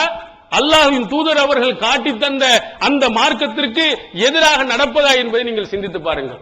நம்ம எதையெல்லாம் நாங்கள் தடுக்கிறோம், எவைகளை எல்லாம் நமது குற்றம் என்று சொல்லுகிறோம், மார்க்கத்திற்கு முரணாக. ரசூலுல்லாஹ் என்ன சொன்னாங்க, அல்லாஹ்வின் தூதர் அவர்கள் அவங்களை மதிப்பதற்கு காட்டிய வழிமுறை என்ன? இன் குன்தும் துஹிப்பூனல்லாஹ ஃபத்தபிஊனி, என்னை நேசிப்பவர்கள், அல்லாஹ்வை ஒருவர் நேசிக்கிறானா என்றால் என்னை பின்பற்றுங்கள் சொன்னாங்க. அவங்களுடைய சுன்னத்துகள் எவ்வளவு இருக்கிறது, புகாரில் எடுத்து பாருங்க, ஹதீஸில் எடுத்து பாருங்க. அந்த ஹதீஸில் இருக்கிற மாதிரி நீங்கள் நடந்தீர்களேயானால் அல்லாஹ்வின் தூதர் அவர்களுடைய முஹப்பத் அன்பு உங்களுக்கு கிடைக்குமே தவிர ஊர்ல யாரோ சொன்னவர்களை நீங்கள் பின்பற்றி சிரிக்கில நீங்க முன்னேறலையானால் உங்களுக்கு நிரந்தர நரகமாகிவிடும், நரகத்திலிருந்து விடுதலையே இல்லாமல் போய்விடும். இப்ப ரசூல் ஸல்லல்லாஹு அலைஹி வஸல்லம் அவர்கள் சொன்ன, அவர்கள் காட்டிய அந்த வழிமுறைகளை மீறித்தான் இந்த சமுதாயம் நடந்து கொண்டிருப்போம். தொழுகையில பாருங்க, தொழுகையில நம்மள சொல்லுவாங்க இவங்க வரலாசிக்கிறாங்க, பள்ளியாசல்ல குழப்பத்தை உண்டாக்குறாங்க, புதிய முறைகளை இது பண்றாங்க நம்ம சொல்றாங்க. ரசூல் ஸல்லல்லாஹு என்ன சொன்னாங்க, மாலிக் இப்னு ஹுவைரிஸ் ரலியல்லாஹு அன்ஹு அவர்கள் அல்லாஹ்வின் தூதர் அவர்களிடத்தில் மார்க்கத்தை கற்றுக்கொள்வதற்கு தான் வர்றாங்க. சஹீஹ் புகாரி 20 நாட்கள் ஏறத்தாழ வந்து தங்கினாங்க, இளைஞர் கூட்டத்தினர்களாக தங்கினாங்க. தங்கிட்டு வீட்டுக்கு போகும்பொழுது ரசூல் ஸல்லல்லாஹு அலைஹி வஸல்லம் சொன்ன ஒரு அழகான அறிவுரை என்னன்னு சொன்னா, நீங்க இங்க கேட்டதை எல்லாம் உங்க குடும்பத்தினர்களெல்லாம் கற்றுக் கொடுங்க, அடுத்த சல்லு கமா ராய்த்துமூனி உசல்லி, என்னை எவ்வாறு நீங்கள் தொழ கண்டீர்களோ அதே போன்று நீங்களும் தொழுங்கள்னு சொன்னாங்க. கடைசியில் அவர்கள் சொல்லி அனுப்புனது என்னன்னா, இங்க எல்லாத்தையும் கத்துக்கிட்டீங்களா, இத பூரா உங்க குடும்பத்துக்கு சொல்லுங்க. தொழுகை நேரம் வந்தா உங்களை யாராவது ஒரு ஆள் பாங்க சொல்லட்டும், என்னை எவ்வாறு நீங்கள் தொழ கண்டீர்களோ அதே மாதிரி நீங்கள் தொழுங்க அப்படின்னு ரசூல் ஸல்லல்லாஹு அலைஹி வஸல்லம் அவர்கள் சொன்னாங்க. அந்த மாதிரி ஒருத்தன் தொழுகிறான், அந்த மாதிரி தொழ வேண்டும் என்று சொல்லுகிறான், அவனை போட்டு அடிக்கிறாங்க. நீங்க பள்ளியாசல்ல பார்த்தீர்களானா ரசூல் ஸல்லல்லாஹு அலைஹி வஸல்லம் அவர்கள் சொன்ன மாதிரி ஒருவர் தொழுதாலேயானால் அங்க முத்தவல்லி அடிக்க வர்றாரு, இமாம் அடிக்க வர்றாரு, ஊர்ல உள்ள மக்கள் அடிச்சு தெருவுலத்துக்கு போடுறா. என்ன காரணம்? ரசூல் ஸல்லல்லாஹு அலைஹி வஸல்லம் சொன்னதை செய்ததற்காக. ஆதாரத்தை காட்டுற இவன் தொழுகிறான இந்த பள்ளியாசல்ல சுன்னத்துல் ஜமாத் தொழுகிறார்கள், ஆதாரத்தை காட்டுங்க பார்ப்போம். ரசூல் ஸல்லல்லாஹு அலைஹி வஸல்லம் ஆரம்பித்து தக்பீர் கட்டியதிலிருந்து சலாம் சொல்ற வரை ரசூல் ஸல்லல்லாஹு இப்படிதான் தொழுதாங்கன்னு ஆதாரத்தை காட்டுங்க. நம்ம காட்டுகிறோம். தொழுகை புத்தகத்தை எடுத்து பாருங்க. ஒவ்வொன்றுக்கும் தக்பீர் கட்டினதுல இருந்து கையை எவ்வளவு தொலைக்கு உயர்த்தணும், காதின் சோனை வரையா, தோல்புஜம் வரையா உயர்த்தினார்கள் என்றால் எந்த நூல்ல இருக்கு, எந்த ஹதீஸ் நம்பர்ல இருக்குன்னு ஆரம்பத்திலிருந்து சலாம் சொல்கின்ற வரையிலையும் அத்தனைக்கும் ஆதாரப்பூர்வமாக காட்டுகிறோம். தொழுகையில ரசூல் ஸல்லல்லாஹு அலைஹி வஸல்லம் அவர்கள் விரலை அசைத்தார்கள் என்ற செய்தி நசையில் பதிவு செய்யப்பட்டிருக்கிறது, அகமதில் பதிவு செய்யப்பட்டிருக்கிறது, தாரமி என்ற ஹதீஸ் நூல் பயன்படுத்தப்பட்டிருக்கிறது. இல்ல இந்த காலத்தில் எழுதல, இல்ல ஹிஜ்ரி 200 பக்கத்தில் எழுதப்பட்ட ஹதீஸ் நூல்களில் பதிவு செய்யப்பட்டது. அதுவும் குறிப்பாக 4 இமாம்களில் ஒரு இமாம் சொன்னாங்களே, அஹமது இப்னு ஹம்பலி மதுஹப், அவர் எழுதிய முஸ்னத் என்ற நூலிலும் பதிவு செய்யப்பட்டிருக்கிறது. ரசூலுல்லாஹ் இப்படி தொழுதாங்க, அதனால் நாங்கள் விரலை அசைத்து தொழுகிறோம் என்று சொன்னா விரலை உடைக்கிறான், அடிச்சு தெருவுலதிக்கு போடுறான், ஹவுல்ல கொண்டு போய் முக்கி எடுக்கிறான். எவ்வளவு சண்டைகள் நடக்கிறது தெரியுமா? எதற்காக? ரசூல் ஸல்லல்லாஹு அலைஹி வஸல்லம் அவர்கள் சொன்ன மாதிரி நடந்தா அடிக்க வர்றான். நபி ஸல்லல்லாஹு அலைஹி வஸல்லம் சொன்ன வழிமுறைகளை சொன்னால் அடிக்க வருகிறார். மார்க்கத்தை பற்றி கொஞ்சமும் சிந்திக்கவில்லை, மதுஹபை கூட அவர்கள் சிந்திக்கவில்லை. மதுஹப் நூல்களை எடுத்து பாருங்க. தப்சீரில் குருத்துபி என்ற நூல் இருக்கிறது, தப்சீர்ல பிரபலியமான நூல். குருத்துபி ஹிஜ்ரி 600 வாழ்ந்தவர். அவர் எழுதும் பொழுது என்ன செய்கிறாரு? விரலை அசைக்கிற விஷயத்தில் நீட்டுறது, நீட்டாமல் இருப்பது, அதே போன்று விரலை அசைத்துக் கொண்டு இருப்பதையும் இமாம்களில் சிலர் முஸ்தஹப் என்று சொல்லியிருக்கிறார்கள், விருப்பத்திற்குரியது என்று சொல்லியிருக்காங்க எழுதியிருக்கார். அதே மாதிரி இமாம் நவவி ஷாஃபி மதுஹப்ல பிரபலியமானவர், அவர் அல் மஜ்மூ என்று சொல்லக்கூடிய நூல்ல, ஷரஹுல் முஹஸப் என்ற நூலுடைய விரிவுரையான மஜ்மூ என்ற நூல்ல அவர் எழுதியிருக்கிறார், ஷாஃபி மதுஹபுடைய இமாம்களில் சிலர் விரலை அசைப்பதை முஸ்தஹப் என்று, விருப்பத்திற்குரியது என்று சொல்லியிருக்கிறார். அங்கே ஹிஜ்ரி 600க்கு முன்னாடியே ரசூலுல்லாஹ்வுடைய காலத்தில் விரல் அசைக்கப்பட்டிருக்கிறது, இமாமுடைய காலத்தில் எழுதப்பட்டிருக்கிறது. எதையுமே இவன் பார்க்கிறது கிடையாது. நம்ம விரல் அசைச்சு புதுமையான கருத்தை சொல்லுகிறோம் என்று அடித்து வெளியே விரட்டுகிறார். இந்த மாதிரி மார்க்கத்திற்கு உள்ள, மார்க்கத்தில் காட்டக்கூடிய ஆதாரங்களை எடுத்து நாம் சொல்லக்கூடியதுக்கெல்லாம் எதிராக போகக்கூடியவர்கள் யார் என்பதை நீங்க சிந்தித்து பார்க்கணும். நடுநிலையாக இருக்கக்கூடியவர்கள், நம்ம எந்த கருத்தை சொன்னாலும் அது குர்ஆனில் இருக்கிறதா, ஹதீஸில் இருக்கிறதா என்பதை ஆய்வு செய்ததற்கு பிறகு நீங்கள் என்ன செய்யுங்கள், முடிவு செய்யுங்கள். கண்மூடித்தனமாக எல்லாரும் எதிர்க்கிறார்கள் என்று நீங்கள் எதிர்ப்பீர்களானால், எல்லா மக்களும் அப்படித்தான் இருந்தார்கள் என்று இருப்பீர்களே ஆனால், எப்படி அபூ தாலிப் எப்படி போனாரோ, அபூஜஹில் எப்படி போனானோ, அந்த கூட்டத்தினர்கள் எப்படி முன்னோர்கள் என்ற பெயர்களில் சொல்லி நரகத்திற்கு போனார்களோ அந்த மாதிரி ஒரு சூழ்நிலை ஏற்பட்டுவிடும். எனவே குர்ஆன் ஹதீஸை நாம் சரியான முறையில் பின்பற்றி அதை ஆய்வு செய்து, இன்றைய காலத்தில் இருக்கக்கூடிய முஸ்லிம்கள் எப்படி மார்க்கத்தை அறியாதவர்களாக இருந்த அந்த மாதிரி ஆய்விடாமல், இதுவரை இருந்தாலும் குர்ஆன் ஹதீஸை நாம் சரியான முறையில் ஆய்வு செய்து அதை பின்பற்றக்கூடிய ஒரு நல்வாய்ப்பினை எல்லாம் அல்லாஹ் தஆலா நாம் அனைவருக்கும் தந்தருள்வானாக. வாஹிர் தஅவானா அல்ஹம்துலில்லாஹி ரப்பில். தமிழ்நாடு தௌஹீத் ஜமாஅத்தின் ஆதரவற்றோர் இல்லம் இறைவனுக்கு செய்ய வேண்டிய கடமைகளுக்கு அடுத்தபடியாக பெற்றோரை பேணுவது பற்றி இஸ்லாம் அதிகமாக வலியுறுத்துகிறது. பெற்றோரை பேணாதவர்கள் மறுமையில் வெற்றி பெற முடியாது என்று இஸ்லாம் அறிவுறுத்துகிறது. ஆயினும் இஸ்லாத்தின் இந்த கட்டளையை சில முஸ்லிம்கள் அலட்சியம் செய்து பெற்றோரை வீட்டை விட்டு விரட்டுகின்றனர், பெற்றோரை பிச்சைக்காரர்களாக மாற்றுகின்றனர். இந்த அவல நிலைக்கு பரிகாரம் காணும் வகையில் முதியோர் ஆதரவு இல்லத்தை தமிழ்நாடு தௌஹீத் ஜமாஅத் நடத்துகிறது. தாயன்புடன் உணவு, உடை, மருத்துவம் உள்ளிட்ட 24 மணி நேரமும் செவிலியருடன் கூடிய பராமரிப்பு மற்றும் தனி ஆம்புலன்ஸ் வசதி, இவை அனைத்தும் முற்றிலும் இலவசமாக செய்து தரப்படுகிறது. அனாதைகளை அரவணைப்பவரும் நானும் சொர்க்கத்தில் இணைந்திருப்போம் என்ற நபிகள் நாயகம் ஸல்லல்லாஹு அலைஹி வஸல்லம் அவர்களின் அமுத மொழியை ஏற்று அனாதைகளை அரவணைக்கும் இல்லமும் தமிழ்நாடு தௌஹீத் ஜமாஅத் நடத்தி வருகிறது. இப்பணியை தொடர்ந்து செய்திட உங்கள் நன்கொடைகளையும் ஜகாத்தையும் தாராளமாக வாரி வழங்குமாறு கேட்டுக்கொள்கிறோம். உங்களது நன்கொடைகளை டிடியாகவோ செக்காகவோ மணி ஆர்டராகவோ அனுப்பலாம். டிடி அனுப்புபவர்கள் தமிழ்நாடு தௌஹீத் ஜமாத் வங்கி கணக்கு எண் 7882748227 இந்தியன் வங்கி மண்ணடி கிளை என்ற பெயரில் எடுத்து அனுப்ப வேண்டிய முகவரி தமிழ்நாடு தௌஹீத் ஜமாத் மாநில தலைமையகம் 30 அரண்மனைக்காரன் தெரு மண்ணடி சென்னை 1. போன் 044252152226. Allah